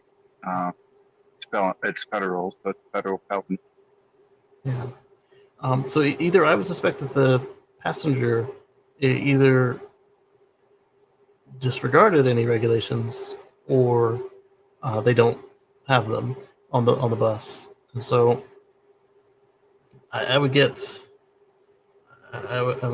the discussions on it if the guy who died wasn't doing an armed robbery.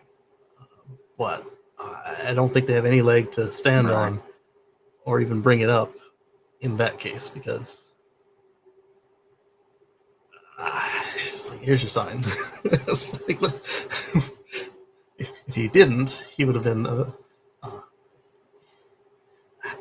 We don't know that the robbery victim wouldn't have been also a homicide or something to that effect. So it is a deep discussion. It is. It's probably way off topic for your room, but it is. I do hope it's detained. Yeah, I'd like to see some stuff that makes sense. I mean, because we're not the only country that's got a lot of them. We're just the only ones that don't seem to want to have the discussion. We just want to shout at each other. And then there's other countries that just said no, and they are no longer countries that have a lot of them. but you know what I'm saying? Like, you don't have as many of them in like Switzerland or any place else where they have more. I don't want to say the conscripted service, but a little more training and respect on the whole. Maybe might be I don't know if that's accurate either way to describe it. But they just have less shutting down all discussions on it. So. But I do like shutting down the discussion about that public transit, and it usually goes, "What are you talking about? If you leave your gun at home, you don't need your gun at the office." And then What if you do? Talking about, I always have my gun at the office. Don't you? No, where you been? Right, it's your prerogative, and so like for you, something that doesn't allow you to go as you want to go is not an option. It's a matter of fact. So of what that guy said, only the walking and the bicycle and the scooter or whatever would work. So and then apparently Greyhound. Yeah, we have such weird laws here. Yeah. You can have your gun on your person on a motorcycle, a bicycle, a wheelchair. So what about skateboards, and what about cowboy boots? The skateboard I kind of understand if you fall, but only time I see that really being an issue is if you have one of the ones that just goes off and it strikes something rather than being properly constructed. And also New Mexico. Huh? New Mexico has a very weird law where you can conceal without any permit or license on any mode of conveyance, private conveyance. So that is basically your car, or your truck, your RV. They extended motorcycles, they extended the bicycles and wheelchairs. Well, the wheelchair, I think, should always count wherever you can walk, because rollerblades. But I think the wheelchair should always count, because if not, then you're leaving out a whole class of people who don't have a choice in the matter. So, like, if you can do it on foot, you should be able to do it in a wheelchair. Obviously, maybe not like riding a roller coaster or something. Something that's not accessible. But if you can go there on wheels, then Ooh, what about Heelys? I think those kind of shoes. But they got a wheel in them. Yeah, they do. Robert says that Twitter crushed. Let me pull up on the. Well, I'm hearing you, and you're hearing me, and we're through Twitter. So, do I want to open a second one just in case? Let's do that. But I don't even want to hand it back and forth because if I do that, then I don't want a new space. I'm in a space. I don't want to hand it back and forth because then it might introduce the delay again. So let's hit reconnect and skip. And leave me muted over there. I'll turn the volume down so the microphone doesn't pick it up. And that way, if it does completely go kaputs, I can switch to that and then switch back over here. There we go. Oh, his Twitter. Okay, yeah, sorry. Okay, then I will not end, but I will force close this particular Twitter and open it back up again. There we go. And that way, it's at hand if I can need to click into it. So this one, MDR is saying that autopilot saves a couple in Iceland from 90-kilometer head-on collision. This was absolutely amazing, says Ori Ragnar. Another driver just turns right in front of us, he told this person. If it hadn't been for their Tesla's autopilot responses, things would have been worse. Let's see who it is. Who are they telling? Book, browser, Huffer. Pfizer, leading news and entertainment website in Iceland. Okay, so that's one thing I do like about the Tesla system is even if you didn't pay for it, and even if you're not actively in it, the safety features are already on, and they're there to catch your back. And in a situation like this, I've had it happen where it's usually at night in the rain where somebody pulls a move like that on me. No signal, just let me cut across. And every time this happens, 3 times now, I slam on the brakes, and I think I put some force into it. The car says, that was a good stop, but let me show you how it's done. And it pulls, like, you physically feel the brake pedal actively pulling away from my foot down to a harder position. And even if I already had it pushed hard enough that the ABS is going, and you feel it rumbling on your foot, it'll still pull it down harder. And it's not like the pedal is falling from, like, water or air in the brake line, and all of a sudden it's coming to use. This is a mechanical pull. It's a motion, and then after, if we have to come to complete stop, after we've stopped for a second, then you can feel it release. But if it's just like that, where we then continue on like this person did, it's just that much extra return travel to get back to where it was. So it doesn't stay low as if you had a brake condition and had lost some of your pedal travel. And so it's helped me make the stop. It's like, yeah, I think we could do better than that. This will give us more room for the numbnuts cutting across you in the rain in the dark. I have it if you want to come to automatic controls taking over systems like brakes. Mm-hmm. Isn't it the Ford Mach or something that has absolutely no cables or controls, no linkages, and it's all computer operated, and so people have had runaway cars now left, right, center? I think the only real by-wire car we have right now is the Cybertruck, and I did see a video. Let me pull it up where Kyle Connor shared it this week. Let's finish this one first, and then I'll go over to Kyle's post. And I'm going to have to do it in another window because I got into politics this week. Ori says it's clear that there were tourists. South Road is one of the busiest roads in the country, especially due to the number of tourists who visit the South. He points out that It had often been the case that tourists simply do not understand the traffic laws. Watching these people in parking lots, they just turn in whenever they want and continue driving along the streets. Oof. And we were just coming home to Hela, and we have the car set to autopilot at 90, and we arrived. Okay, so this did it all by itself. I've seen my car. I was about to say I've seen my car do this like this in full auto as well. He says car rental companies need to increase education and make sure people have a driver's license before they are allowed to rent a car. Really need to check whether people have valid driver's license. Sorry. I'll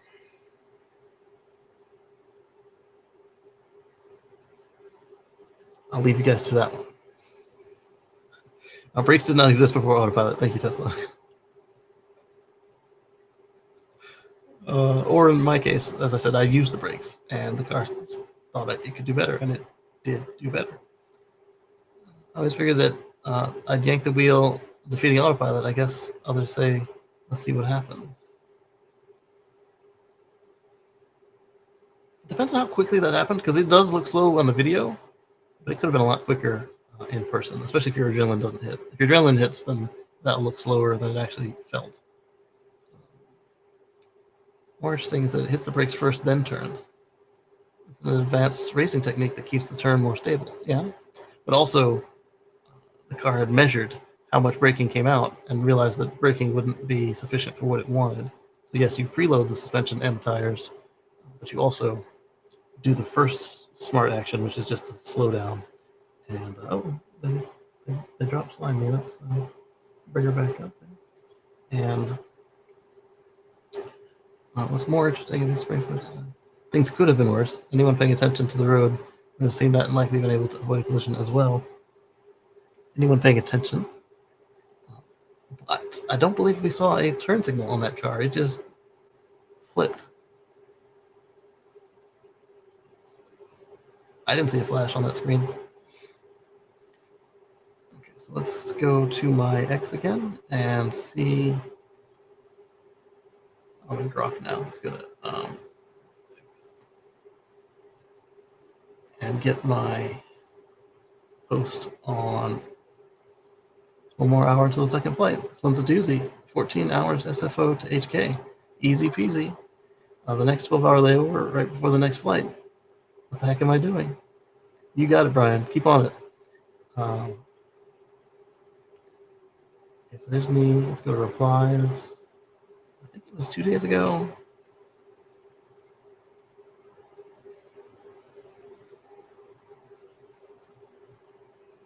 All right. Let me pull Kyle's post because I don't like the original post.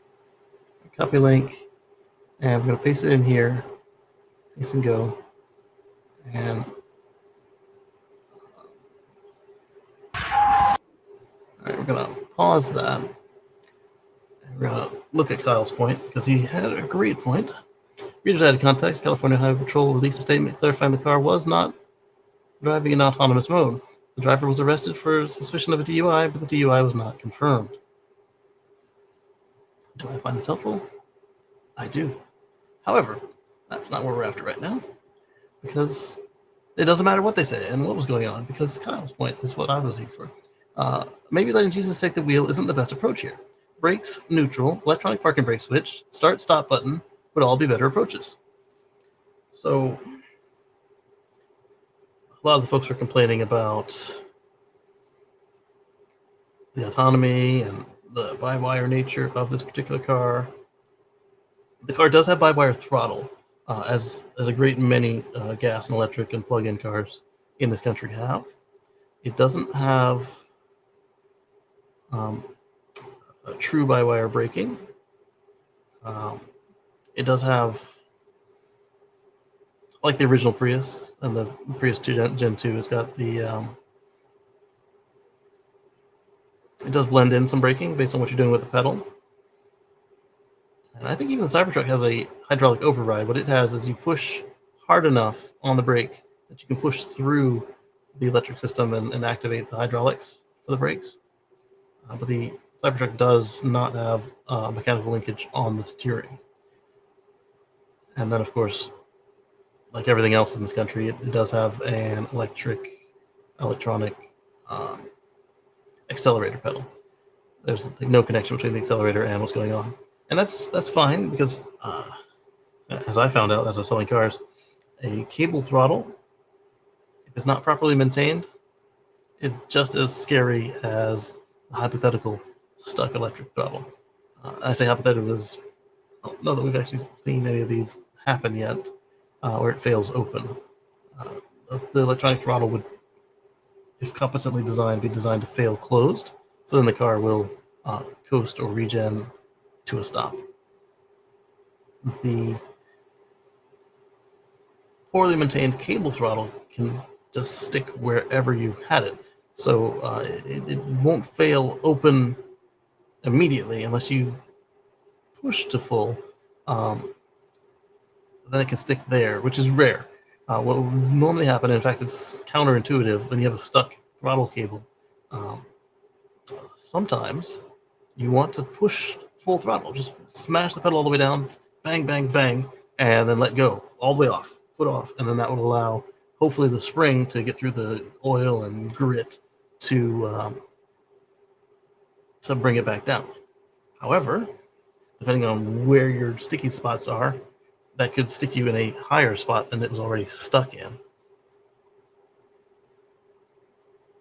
So it's kind of one of the first things you'll try is push harder, let go, and see if it lets go. And then if it doesn't, you want to start doing the other stuff like putting it in neutral, killing the engine. So on these push button start cars, to put them into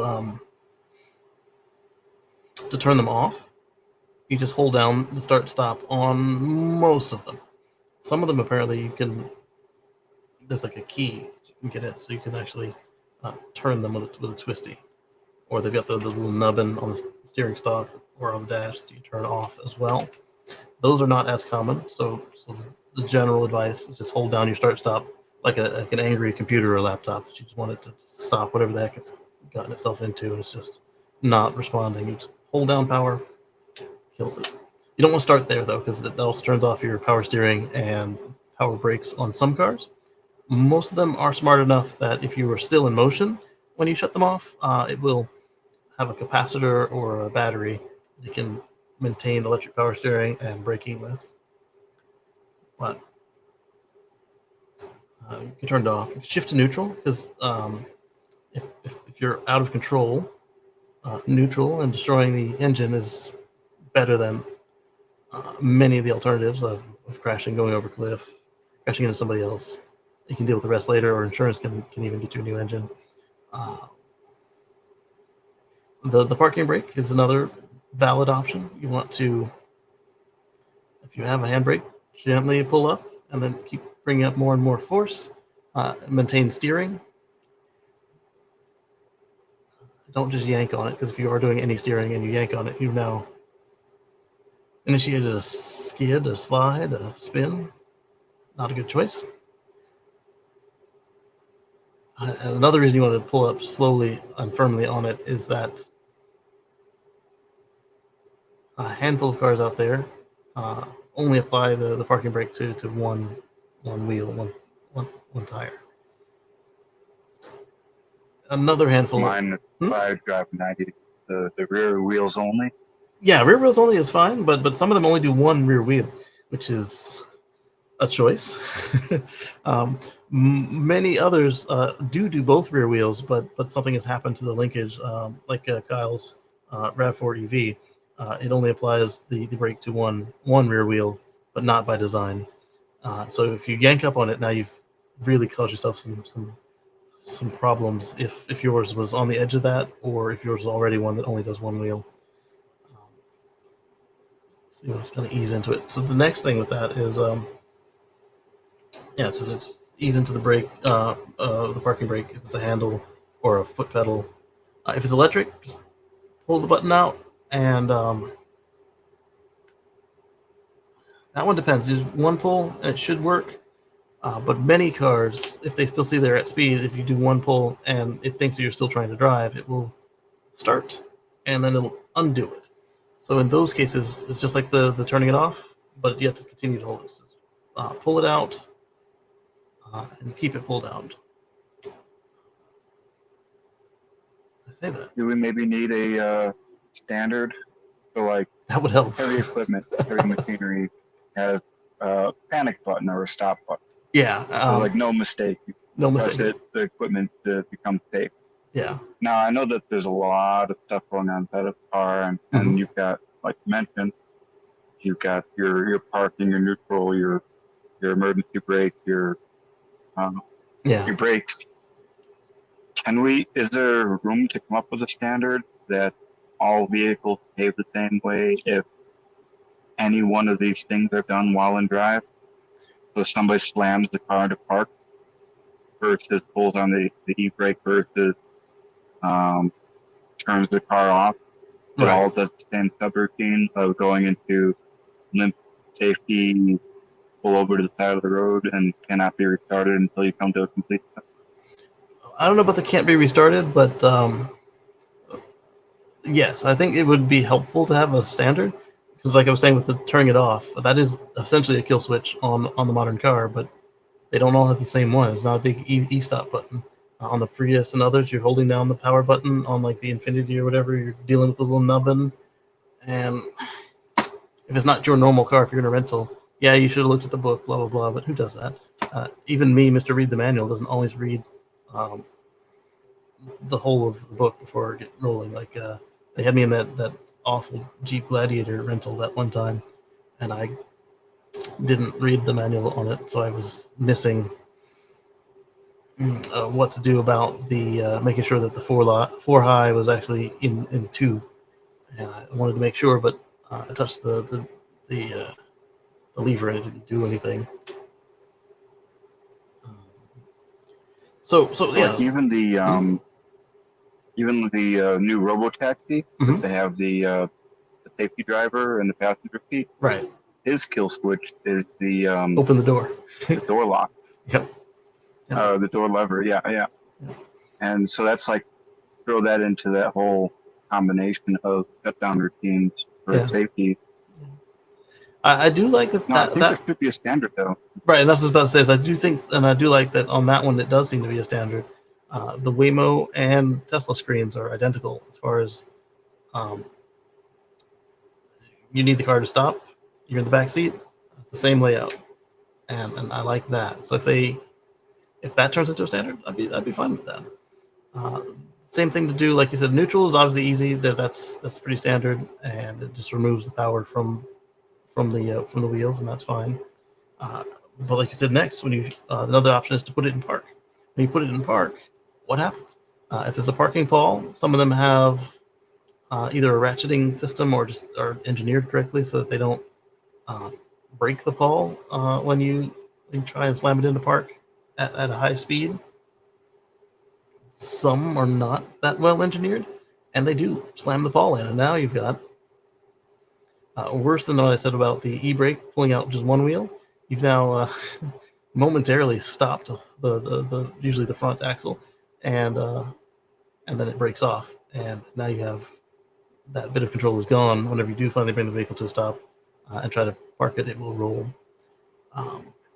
In addition to if you made it safely when it didn't just pole vault or something when you did that. However, on others, that is exactly how you engage the emergency brake. So to do the emergency brake on a Tesla and several others, what you want to do is you're at speed, stuff is going wackadoodle, you'll just hold down the park button, and then the electric park brake will apply itself, and then you just keep holding down park until you come to a stop, because they will. I do believe they're one of the ones that just releases the park brake. Like on my Volt would do that. Several Cadillacs I drove would do that. I know that my Model S did that. For some reason, I put it in park at speed, and it didn't stay parked. And it went back to neutral. Was I doing a demo? I think if I were God Emperor, I would get rid of press and hold in any emergency situation. Nobody with a out of control anything wants to press and hold and wait for countless seconds to have a reaction. I agree with releasing the weight, maybe push wait a beat, not seconds, but like one, and then it's doing the thing, but enough that you accidentally bumped it. It doesn't just automatically do the thing. And then as long as you're holding it, it's doing the thing. And if you let go, it's like, okay, the thing has passed. Roll, do a neutral roll rather than try and go back to the last mode. But yeah, if I had to wait 3 seconds, 4 seconds, whatever before it starts, that's an eternity when stuff is happening. So yeah, I agree with that with an implementation of that.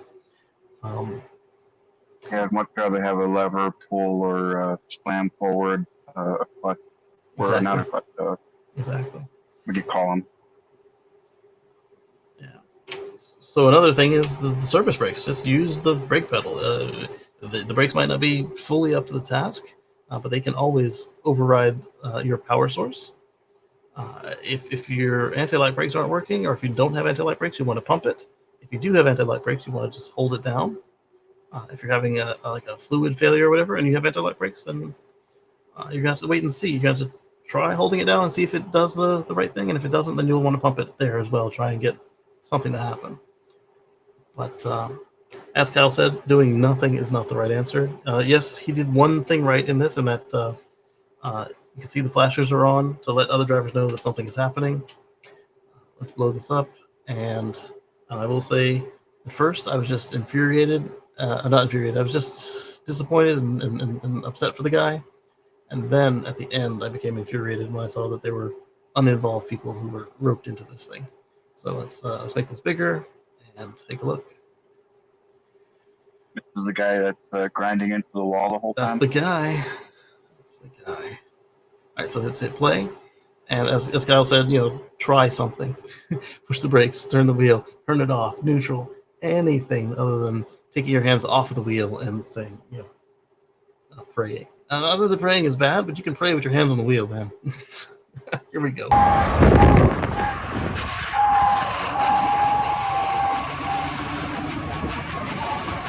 They're flashing, they're not kind of on sometimes and off sometimes. He is just praying. And this guy is videoing it, is trying to get his attention. And, hey, any number of things you can do right now to make this come to a safer conclusion. And then the wall gives out for an exit.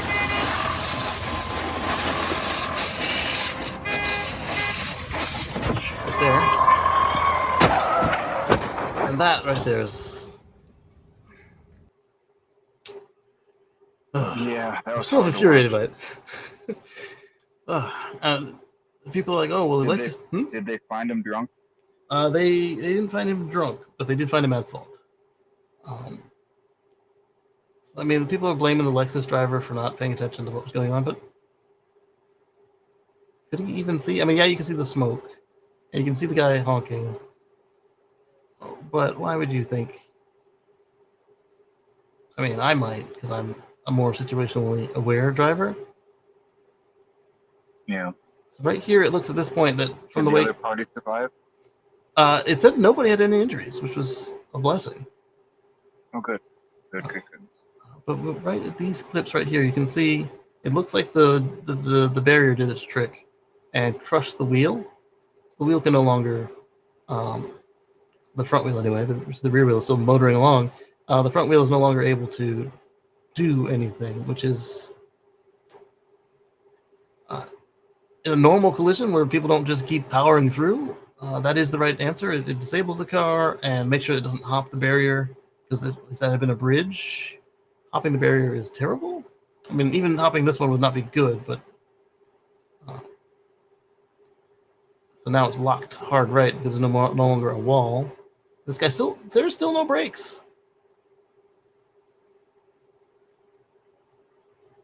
Yeah, it's a hard one, because if this is all electronic and the electronics have failed, then presumably the lights wouldn't light. Oh, the lights would But still. if he is faking it, throw the book at him. Wow, the physics of that is just like, the Mach-E is not a light car, so that other SUV must Slapped some weight to it. Wow. Of course, because the Mach-E is so much heavier, the physics dictate that thing is rolling. It stayed flat, though. I mean, for the crash safety on the Mach-E, I do commend the Ford engineers on that.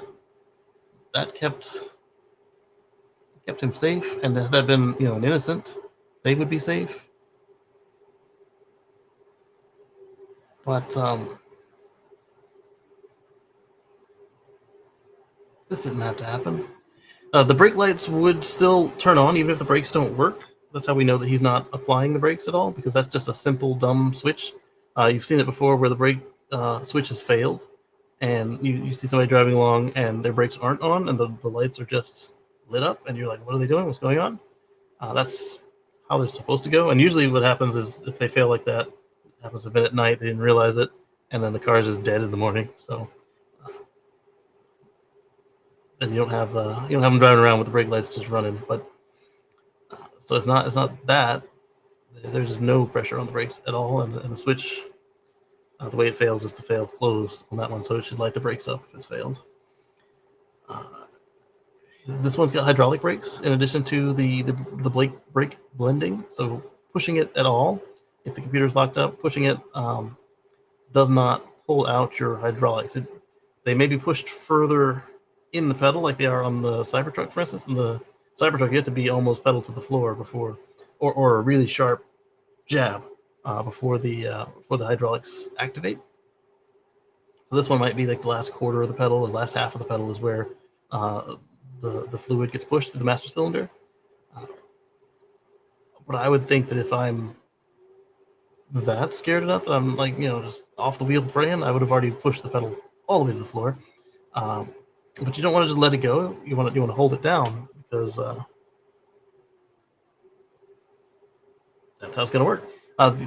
Somebody suggests that maybe he hit the accelerator instead of the brake and didn't want to try again. That, unfortunately, is a possibility, and you see it more often with one pedal driving. And people who aren't good in panic situations. Thankfully, I'm not. It is one of very them. weird that he lets his hands off the wheel and prays like that. Yeah. And I can't think of too many people in my sphere of that would actually remove their hands from the wheel to overtly pray, maybe because he saw a camera on him. I don't know. It feels fishy. Yeah, somebody suggested maybe mental issues or it just doesn't feel.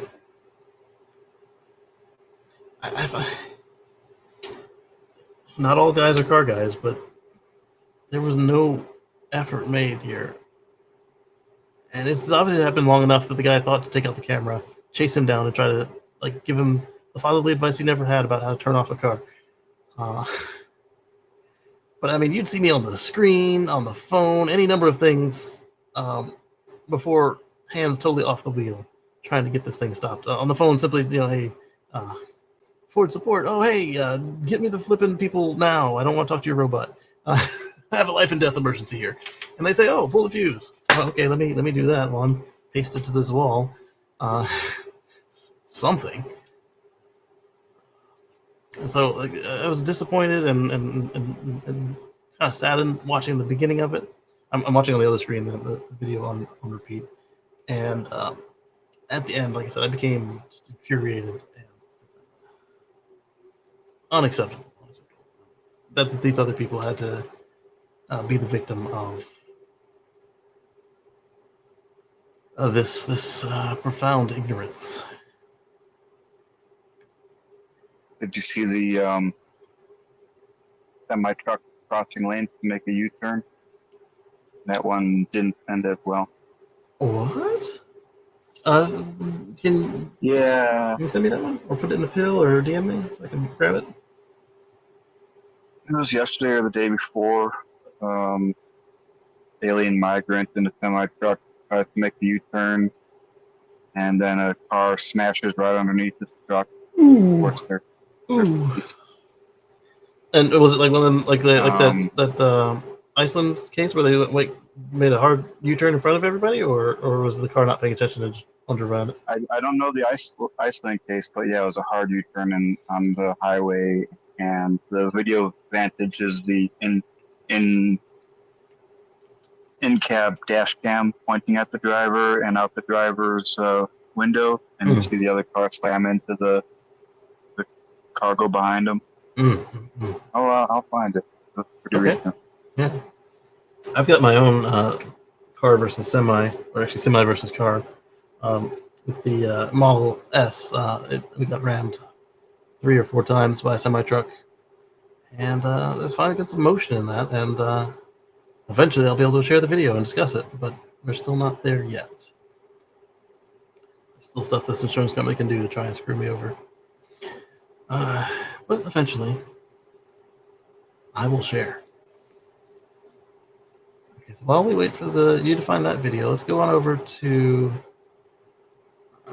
Futuraza. Let's go on over to Futuraza and pasting go. So Brian shared this.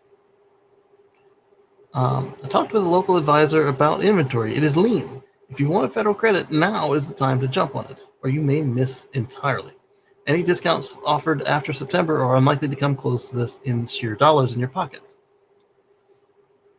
So that I believe is referencing like how at the last time that we lost the tax credit, Tesla and GM made some moves to minimize that impact on us because of the way that it applied.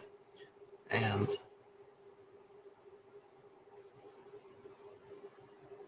it seems to me that my interpretation is Brian is saying that if they do that again, it's not going to be like then. It's going to be substantially less beneficial to you than if you jump now and do it. And what he's saying is whoever he spoke to was able to see the inventory or query somebody who can, and it's getting scarce. So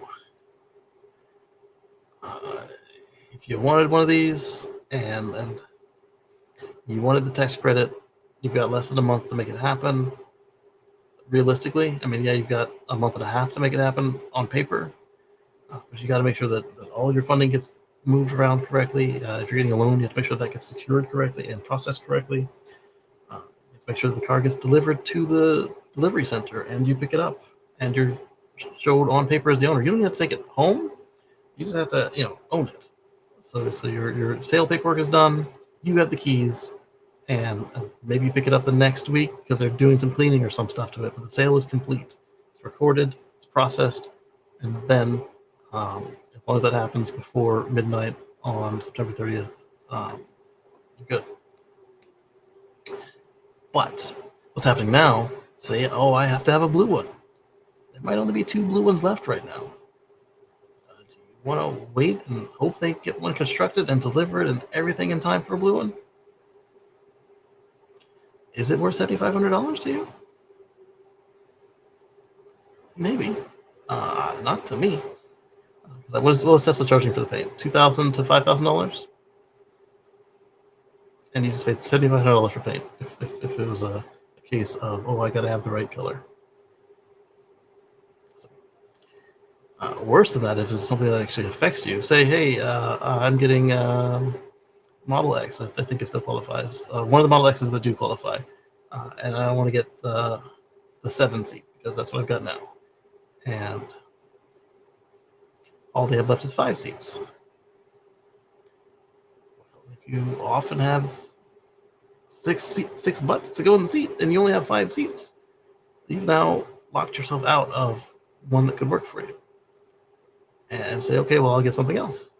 Everybody else is in the same crunch, and they have less volume and less production. So you might have locked yourself out of, if you need the minivan, small SUV, crossover class, they might be gone. Same with the sedans. I need a sedan. Okay, well, you've got very few choices for sedans. You've got Tesla and the Koreans, basically.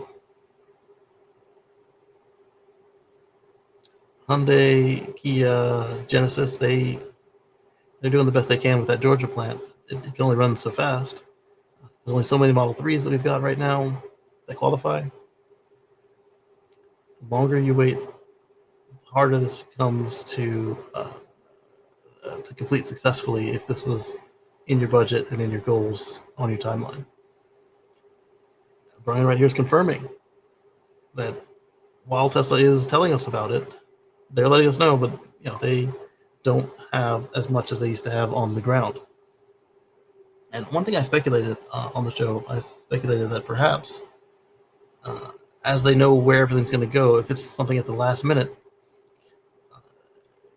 especially for the new Model Y, they might buy their own cars through their financing division and call it,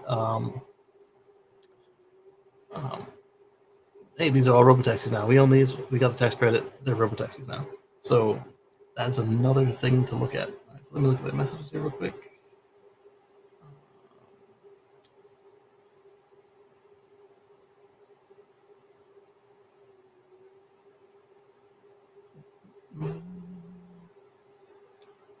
Close that. So you put it in the purple pill. Let me go there.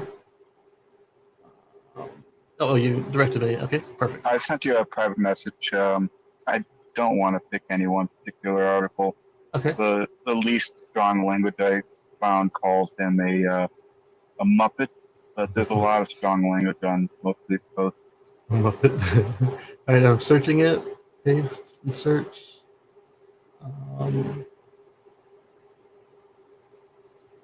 There we go. Truck. All right, and then,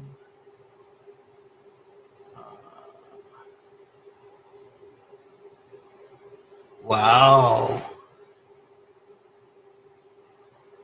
Wow.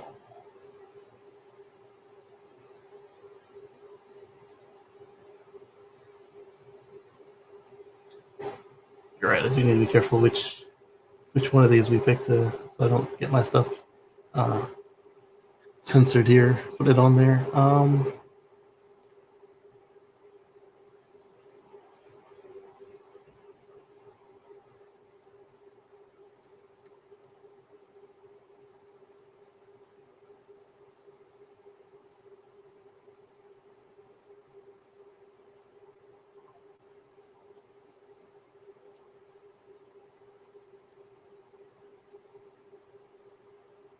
Can I get just the video? Because a lot of these are.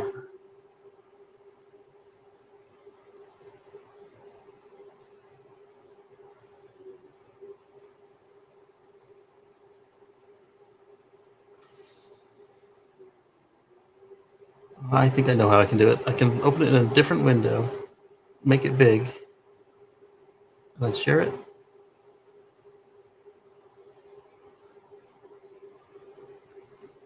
I know how I'm going to do it. I can share it, but not put it on the screen, make it big, and then that'll make it full screen. Let's do that. You should also be able to download the video from most of them. Yeah, I could do that too.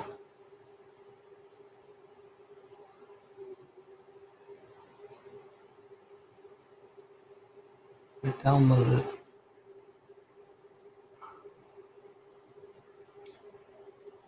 Share.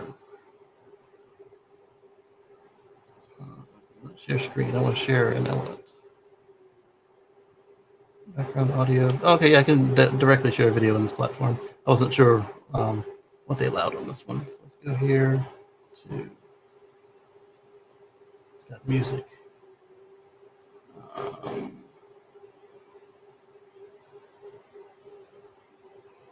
They all have music. This one? They all have music. Why? Probably because whoever they all copied it from had the music on. Let's do this. Open this one. And drag this into my downloader.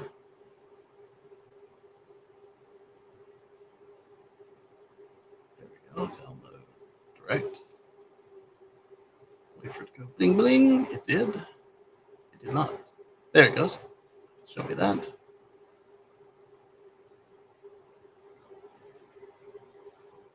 Where'd you put it? It opened a window, but it's a window of the computer itself. There's nothing selected. Go to my movies folder.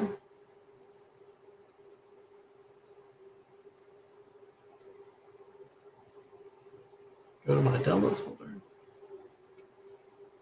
Oh, come on. Why you do that? Go back. Go back again. All right, let's download it one more time.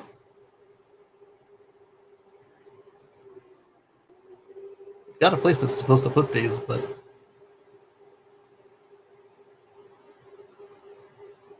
download complete. Oh, come back to me.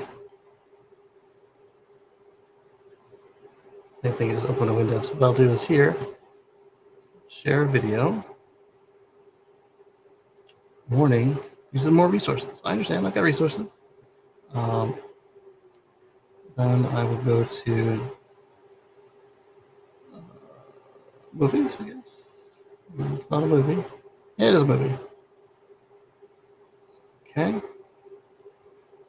And then we'll open this, and then I've got to mute it.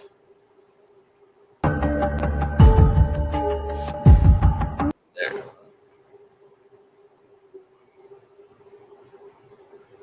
I didn't want to make it bigger than me.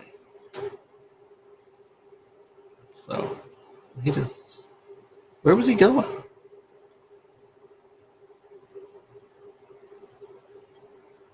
My guess or understanding is that he missed his exit. He wanted to make a U-turn. On the interstate? Big signs that say no access. I've seen it in front. I've seen it in front of me. I had a semi turn in front of me, 200 yards in front of me. Oh wow! I've seen abruptly to get across the median because he missed his exit. I've seen two. I saw a undercover cop who forgot that he wasn't in his cop car, and I saw a somebody who very clearly was in a family vehicle pull it. Never thought I'd see a big truck just try it. Yikes.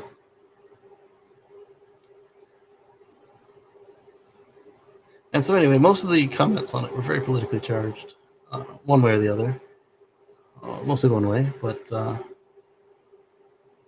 statewide release from the Florida Highway Patrol. This might explain some of the chatter I saw opening everything up today. Illegal U-turn truck driver arrested for vehicle homicide. St. Lucie County, August 12th, 25. State troopers responded to a crash on Florida's Turnpike occurring in St. Lucie. Crash involved a minivan and a commercial semi-truck and trailer. Based on our initial but ongoing investigation, it is evident the driver of the commercial semi-truck recklessly and without regard for the safety of others attempted to execute a U-turn utilizing an unauthorized location. As a result of his actions, 3 occupants of the minivan are now deceased.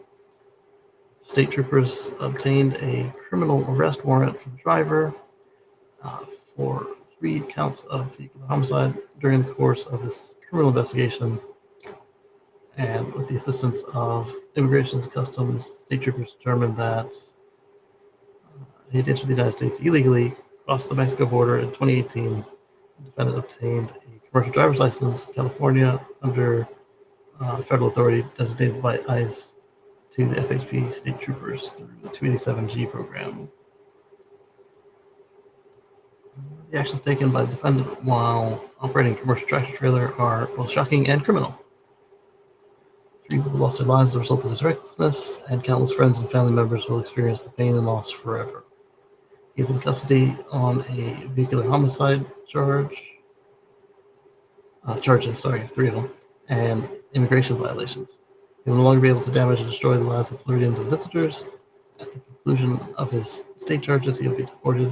Florida Highway Patrol remains committed to enforcing both the state and federal law to ensure that people who are a danger to others face justice behind bars.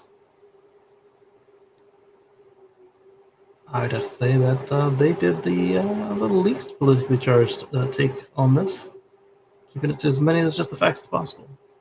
They did use some language, but I won't say that it was unjustified language. I would be upset even as an official. Where did the battery go? The battery just lost Wi-Fi.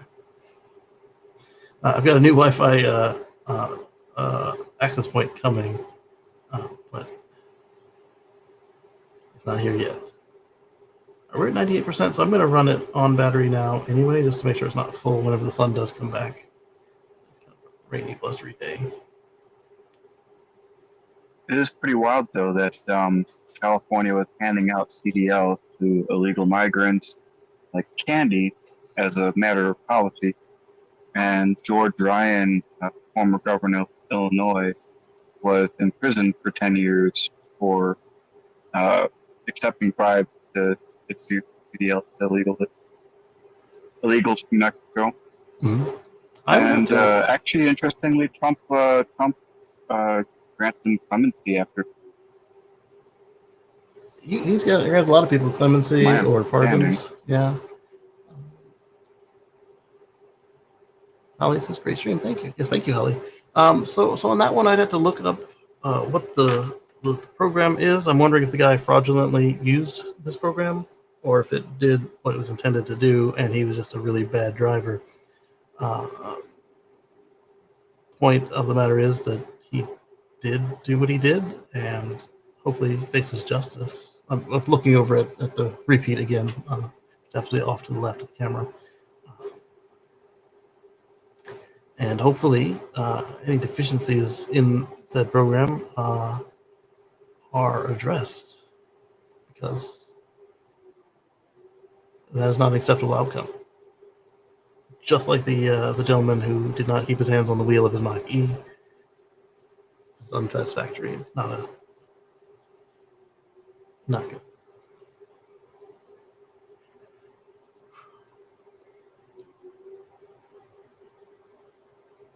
Wherever he's from, is that even allowed? It's not allowed in Mexico. He came through Mexico, but if you looked, he's not of Mexico. So, not to be prejudiced against the guy, but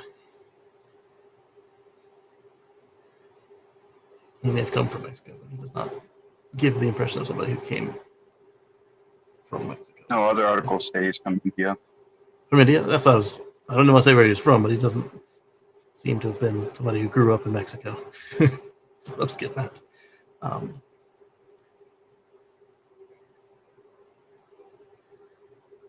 Because if he grew up here, he would know that he shouldn't do that. If he grew up in Mexico, they have the same basic road structure as us and Canada.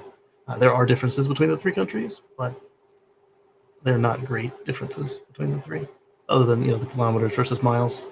We only have a handful of roads here that are in kilometers because we're stubborn and piracy. The pirates stole our metric standards, so Jefferson never got them. So we never switched to metric because there were other things to do in the young nation. All right, so let's see. The last item on the notebook today, copy link. Back over here. Paste and go. We've got news. The Trump administration is reopening a federal program to fund the installation of high-speed EV chargers along freeways nationwide. Yay. So what happened here is Congress forced his hand because Congress controls the money in this country. And so when he and his crew, anti all things green, paused the money for this program, and they said, this is important, get back to it. So they made a press release and made it sound good that they're doing the right thing somehow, rather than that they got a hand slap. I wonder if this includes the ones, it says highways and freeways nationwide. I wonder if that covers any of the government ones that were messed with as well. He came in and suddenly all of the government's EVs, even the ones they just bought, even the ones that weren't yet delivered, all of a sudden up for sale even before their life cycle, even though we just replaced some stuff with these. And then he ripped out all the charging stations, or at least shut them down, depending on which charging stations. We're talking about on base, at the post office, etc., etc., etc. And this was amidst the beginning of Doge, and everybody was confused as to how this particular waste and abuse by the new administration jived with the policy of no waste and abuse that they were verbalizing. And it looks like the Congress agreed that was waste and abuse and said, put it back. Of course, the Transportation Secretary wants us to pay an extra BS fee on top of whatever your local state may be charging for your EV or plug-in or hybrid. He wants us to pay more on top of that because he thinks we're not paying our fair share. And he's a numbskull. He doesn't understand math, obviously. Is that being nice enough? How do you really feel? I feel that it's bogus fees. And there's a better way to come up with something fair, but just blanket waving a wand and charging us more on top of whatever our states are doing is not it. Especially when you consider that many of our states are not charging us a fee based on rationality and math. They've picked a number out of their hats or other places and applied it at random. So several $500 fees on my Model X. I would propose that a large, maybe majority of charging stations implemented by public funds by these fly-by-night companies, and they installed them over here by me, are very low substandard and don't meet anything of modern cars. Right. So in this case, I would say, especially now they were approved for NACS, make sure they meet a standard. Make sure that they have a requirement. I know that Pete had put in some stuff at the end of his term that the program was not just a slush fund like we saw with the original push of all the level 2 chargers way back when. Some of them, as long as you put it in the ground and connected it and lit up, you could keep on going. And they charged astronomical rates for those things. But at the end of this term, Pete had made sure that there was some accountability to these things. But I think we should go further than that now that we have NACs. Make sure that they have a certain amount of NACs ports. Make sure that they function, and make sure they stay functioning for a certain amount of time before they get all of the funds. And I think that's a better response than just not putting them in at all. I fully agree. But obviously, the guy who's in the chair that Pete used to sit in doesn't want to see them at all, and so that's why things went down the way they did, and why Congress said, "Hey, we've already spent the money, disperse it." And when you look at the rest of the world, what is happening with EVs? We're on the slower side of things, but we're not we're not going to lose this race, despite what people want. We're not going back to coal. Gas is done eventually. The writing is on the wall. And it may not be the current technology, but it's not gas either. It's going to be some evolution of what we have now, or some new tech we haven't seen yet. It's going to just take it over. You'd say that we're not going back to coal? Not the way that Mr. Clean Coal thinks it is, because even all the coal plants that China makes, some of them don't ever turn on. They just are jobs projects. So, Well, yeah, that's China being China, but we actually have really excellent record and reclamation or pollution controls with coal, and we have a ton of coal. I feel like we're going to see a mini coal resurgence until mini nuclear picks up. I can see us doing it if we just terribly mismanage everything that we've got, and that's not an impossibility given what we have and seen, have seen. But the other part of it is, people like to complain, oh, this is a coal-powered car, blah blah blah. Yeah, if I run my car on pure West Virginia coal, it's going to be a little dirtier than a Prius, but it's still going to be cleaner than any gas car that's running on fuel from that state. So, Well, that's always been the case with electric cars in my mind. Is Yeah. you centralize the power plant, the production of energy, to some place that can actually mitigate the pollutants and keep them out of people's lungs and having asthma issues and smog in cities. Yes. That's the primary benefit. Exactly. Now, yes, there are just transmission losses for long distance and in the ballpark of 5 to 10%. But that said, having the smog and now that we've got really, really great scrubbers that you can breathe the air coming out of this stack. Yeah. But you can only do that on a large scale. You can't do that from a muffler. Exactly. So it's a lot easier to clean one power plant than it is to clean, 300,000 small engines in a metro or a town. And that electric car is the dirtiest it'll ever be when it comes out of the factory and plugs into that coal-fired grid or methane-fired grid, or well, I guess hydrogen and hydro and nuclear will be pretty clean. But if you plug it into a fossil power plant, it's the dirtiest it'll ever be right there, because as the requirements get stricter and you clean up that plant, everything that's plugged into that plant gets cleaner. Whereas the gas cars, they're the cleanest when they run off the end of the line, and they get a small bump every time you overhaul them. So 2, 3, 4 times its lifetime ever, and then every other day than those 2 days, they're 3, 4 days, they're getting worse every minute that they're operating. So I would rather breathe the exhaust coming off of a coal plant into my garage than fall asleep in my garage with the car running. Right. You know? Right.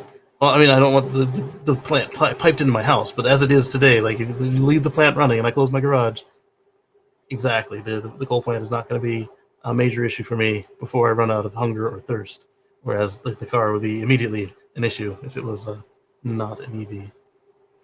So it's a good way to look at it. And even just circling back, like electric cars, like I said, when power goes out, people are freezing. Yes. And they're lighting barbecue briskets in their house and dying from it. Yeah. But if only you had an electric car that could keep your house for 7 days. Exactly. That's why I kind of wish that Tesla would stop voiding warranties for people who do a inverter type situation. But at the same time, though, with Cybertruck, even without power share, it's got the plugs. So if you get like the base model, I think the base model still has the AC plugs, not as beefy of them as possible, but I think it still has 2. I'd have to look up exactly how many plugs it has left. But it has the USB-C at 60 watts, but that's not good for a heater. And then it has the 2 AC outlets, if I'm not mistaken. And you can plug a space heater into that and all held around outside the garage. Although, why not just get in the Cybertruck and use the heat pump at that point, I think? But if they would put that on the other cars, that could be useful and helpful. And I don't know what they need to do aside from have competition to make them open that functionality up. It's not really a longevity situation. It's not. I mean, yeah, the parts are not in the car for it to happen, but like, I don't see why they're not putting them in there. But let them lose any sales to somebody who has taken the $12 of parts and put it in their car. I think they'll start to do it too. And it's not that they're not seeing the same battery tests as this other guy was seeing. They might not have 20 years of it because they're only 16, 18 years old, so they won't have 20 years of data. But they know it's not hurting the batteries if they put a certain amount of controls on it that keeps it where they want to keep it. And then perhaps, hey, if you use this, then you can't use free supercharging while you use this feature. Or if you, do this within a free supercharging session and you don't AC charge first, we will bill you for the supercharging session for taking our energy to your house or whatever. So the free super. I'm pretty sure that Elon Musk reads the transcripts from Faces if his name comes up. So if Elon is listening, please put what do you call it again? The power share. Power sharing. Please put power sharing in all of your Tesla models. it would be appreciated, even if it's a add-on feature. Like, oh my goodness, you didn't get the premium model. You'll have to give us $150 to turn this on to satisfy the additional warranty load or however it takes. But like I said, if Ford does it, or if Lucid or Rivian does it, maybe not Lucid because they're a different target market. But if any of the actual competition does it, I can see them not having much choice about doing it. But if they do it first, or they make it standard or whatever, they look like heroes rather than like reactionaries. And I think that right now, the amount of times they can look like heroes and doing the right thing for the customers might be in their best interest. If they're trying to rebuild a broad base in the country. Just saying. So just because this transportation secretary doesn't believe in electric cars, doesn't mean he gets to do whatever he wants, and he's been schooled. Then Sawyer gives us the source of where he found him. California still enjoys rolling brownouts. Is that correct? I think California and Texas still have problems. So yeah, that's the super best fixie solution to that. Yeah, both of them would be solved by having more batteries on the grid. So California isn't a matter of necessarily capacity. Their problem is that their infrastructure is ancient. They've got power lines that were installed before my grandfather was born that are still up, and that is not their life cycle. They're supposed to be replaced before then, or maintained, or inspected, and so they need to get that under control. And Texas's problem is their independent streak combined with cheapness. So being cheap and not wanting to play well with others has put them in a bad spot. I'll throw out there. Texas's problem is that they had a 50% population growth over the last 20 years, but zero infrastructure growth. Right, that's what I'm saying, being cheap and an independent streak. If they had been plugged into the national grid, it would have handled it. Or if they had been not cheap, they would have been ready. I don't mean cheap like hey, let's get this one instead of that one, but like, let's not put anything into it. Yeah, not let's go with the budget brand bargain option instead of the the Schneiders or the whoever's. Let's do nothing and see what happens. I think it'll be all right. and both of them, their problem is also stemming from their large populations. So and large land areas. So you combine two of the largest states in the nation and two of the largest populations in the nation with not the proper investment in infrastructure, and it's going to show the cracks eventually. So it doesn't matter how you look politically. If you don't spend the money on stuff, the stuff won't be there when you need it. It's economics 101, right? Or any number of disciplines, but economics, yeah. Oof. Let's see if there are any other useful comments on that situation here. Asking Grok if Tesla will receive any of these funds to expand the supercharger network. I would say unless they were excluded from it, which they weren't before, but they weren't prioritized either. And I would say they probably still could. That's what Grok said. Yes, they're eligible. Yep, same thing.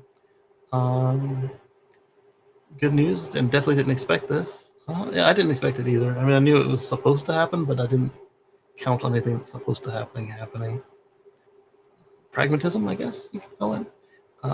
So awesome, make driving coast to coast great again. American flag. So coast to coast was already possible, but my oh my, if there were more options, it becomes easier. And we do need to continue the rollout, to continue making this move to American power, American vehicles, blah blah blah. However you want to look at it, domestically self-sufficient transportation. And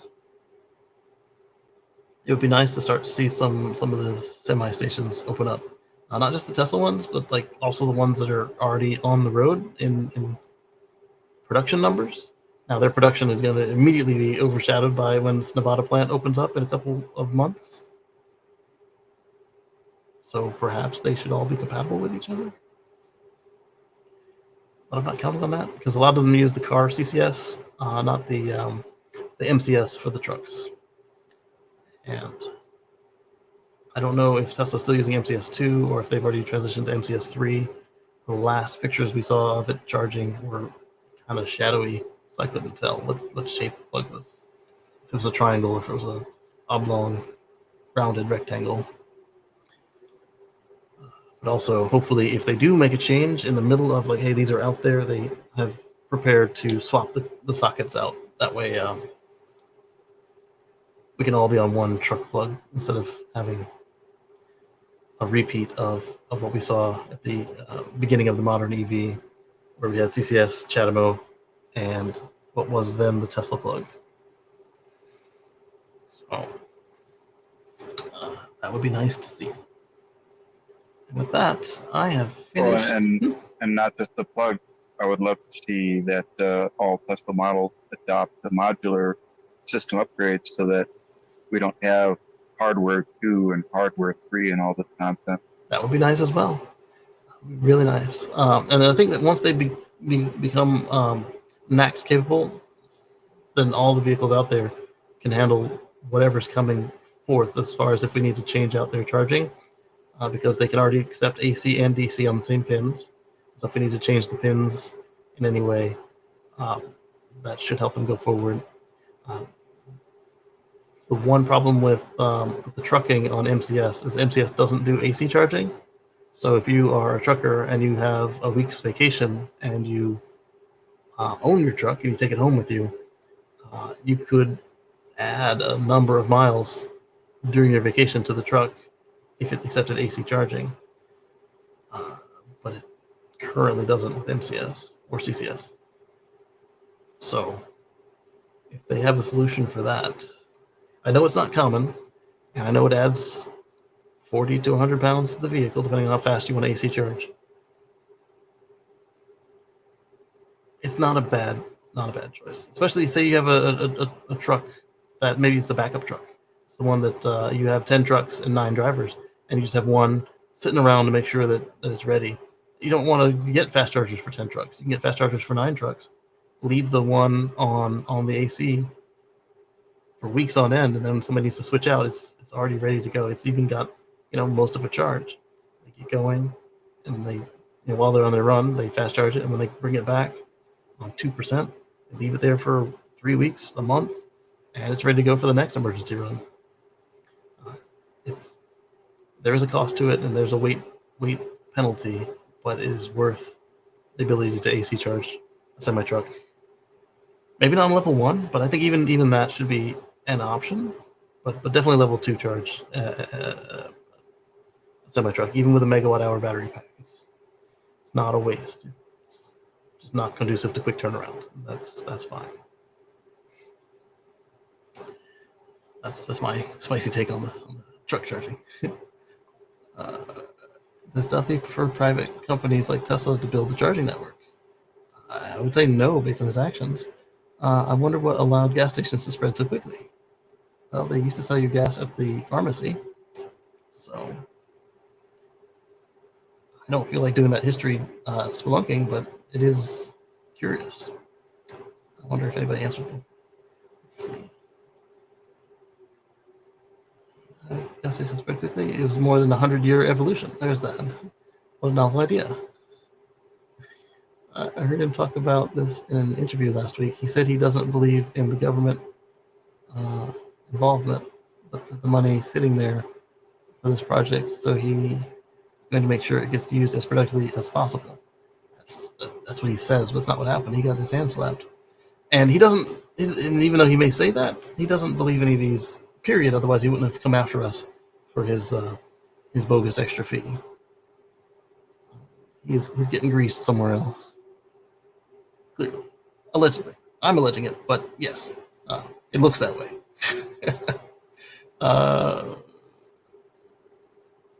Profits. Yes, profits. They're basically all private companies building this. The biggest contract awards winners were companies like Tesla, Love's, BP, Circle K, Pilot, Flying J, etc. And that's fine. They've got the resources to make it fair. especially the ones that would have never invested in it to begin with. Tesla was doing it, but you can't have only them build the infrastructure. Right? Let companies bid on space at the rest areas. We need more rest areas that do this too. And not the way Jersey did it, but like the way everybody else has it. Like you just go and there's multiple selections of DC fast charge. They're collecting rent. They're collecting a vig. That's a good way to make it happen. Need to ban monopolizing some highways. Garden State Parkway, New Jersey Turnpike was exclusively Apple Green, or now is exclusively Apple Green chargers with underserved NACS customers, which used to be Tesla had the contract, and when they opened them up, it was good for everybody, and then they got the boot, and now good luck on the Turnpike. Which makes no sense to me because everybody this year is going NACS, and before this year. From the announcement, everybody has adapters for NACS.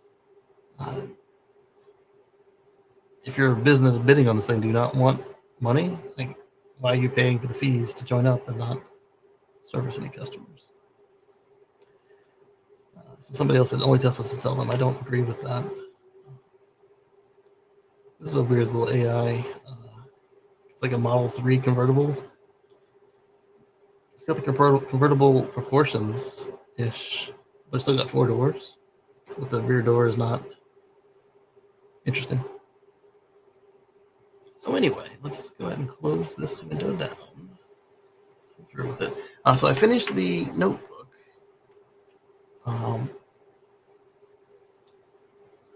This was the Wes's link to McKinsey. I don't want to read that anymore. And so with that, I finished the notebook. I want to thank everybody for coming through. I want to thank Star for the wonderful conversation we've had today. I want to thank Holly and Robert Williams and sorry, get distracted. Robert Williams and Anders and everybody else who's in the chat. Lee, I want to thank all of our channel members for your helping to pay the bills on this thing, the hosting, the software, everything like that.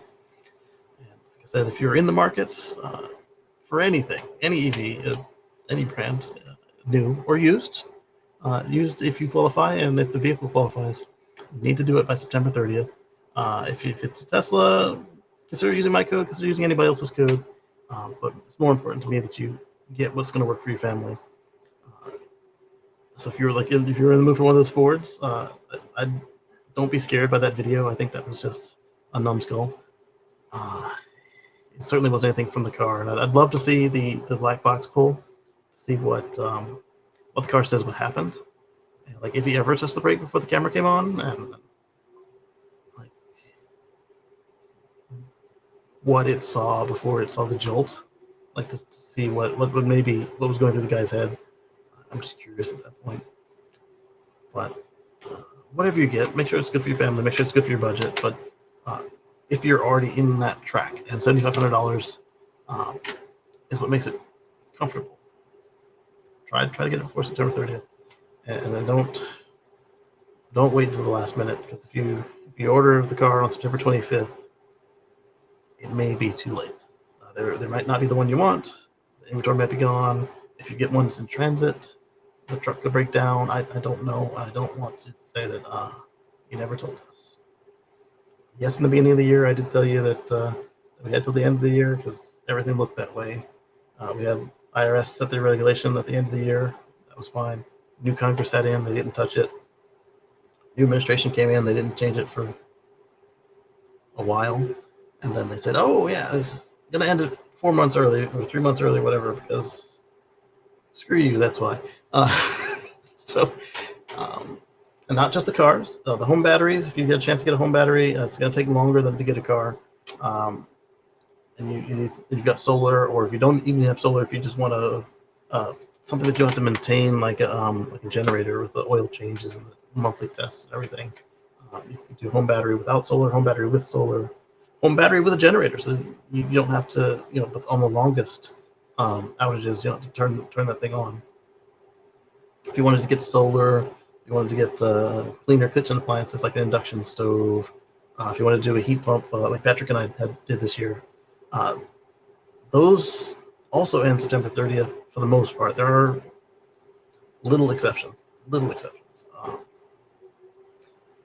And there are also more caveats. Like in my case, the states are more involved in those ones. So my heat pump did qualify until it was time to actually pick it, and then it didn't qualify. But to step up to one that did qualify would have eaten any savings from the credit. So I just rolled with it. In Patrick's case, they were reasonable to just pick the one that qualified, and so that's what he did. So in your case, same thing.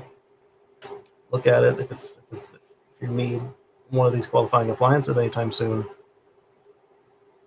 and you've got the funding to do it now,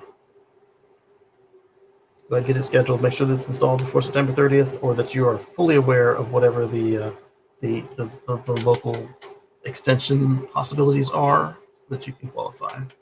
Obviously, I'm speaking to my U.S. viewers here. If you're in Canada, Mexico, anywhere else in the world, there are forces out there trying to cancel any of your incentives as well. But as far as I understand, they have not yet succeeded. But all the more reason for you to be on the lookout as well. But it's just less urgent for you to make a jump if you were on the edge of a budget or on the edge of picking something. So that, I'll catch you guys on the flip side. And thank you for coming through. Appreciate it. You make it all possible.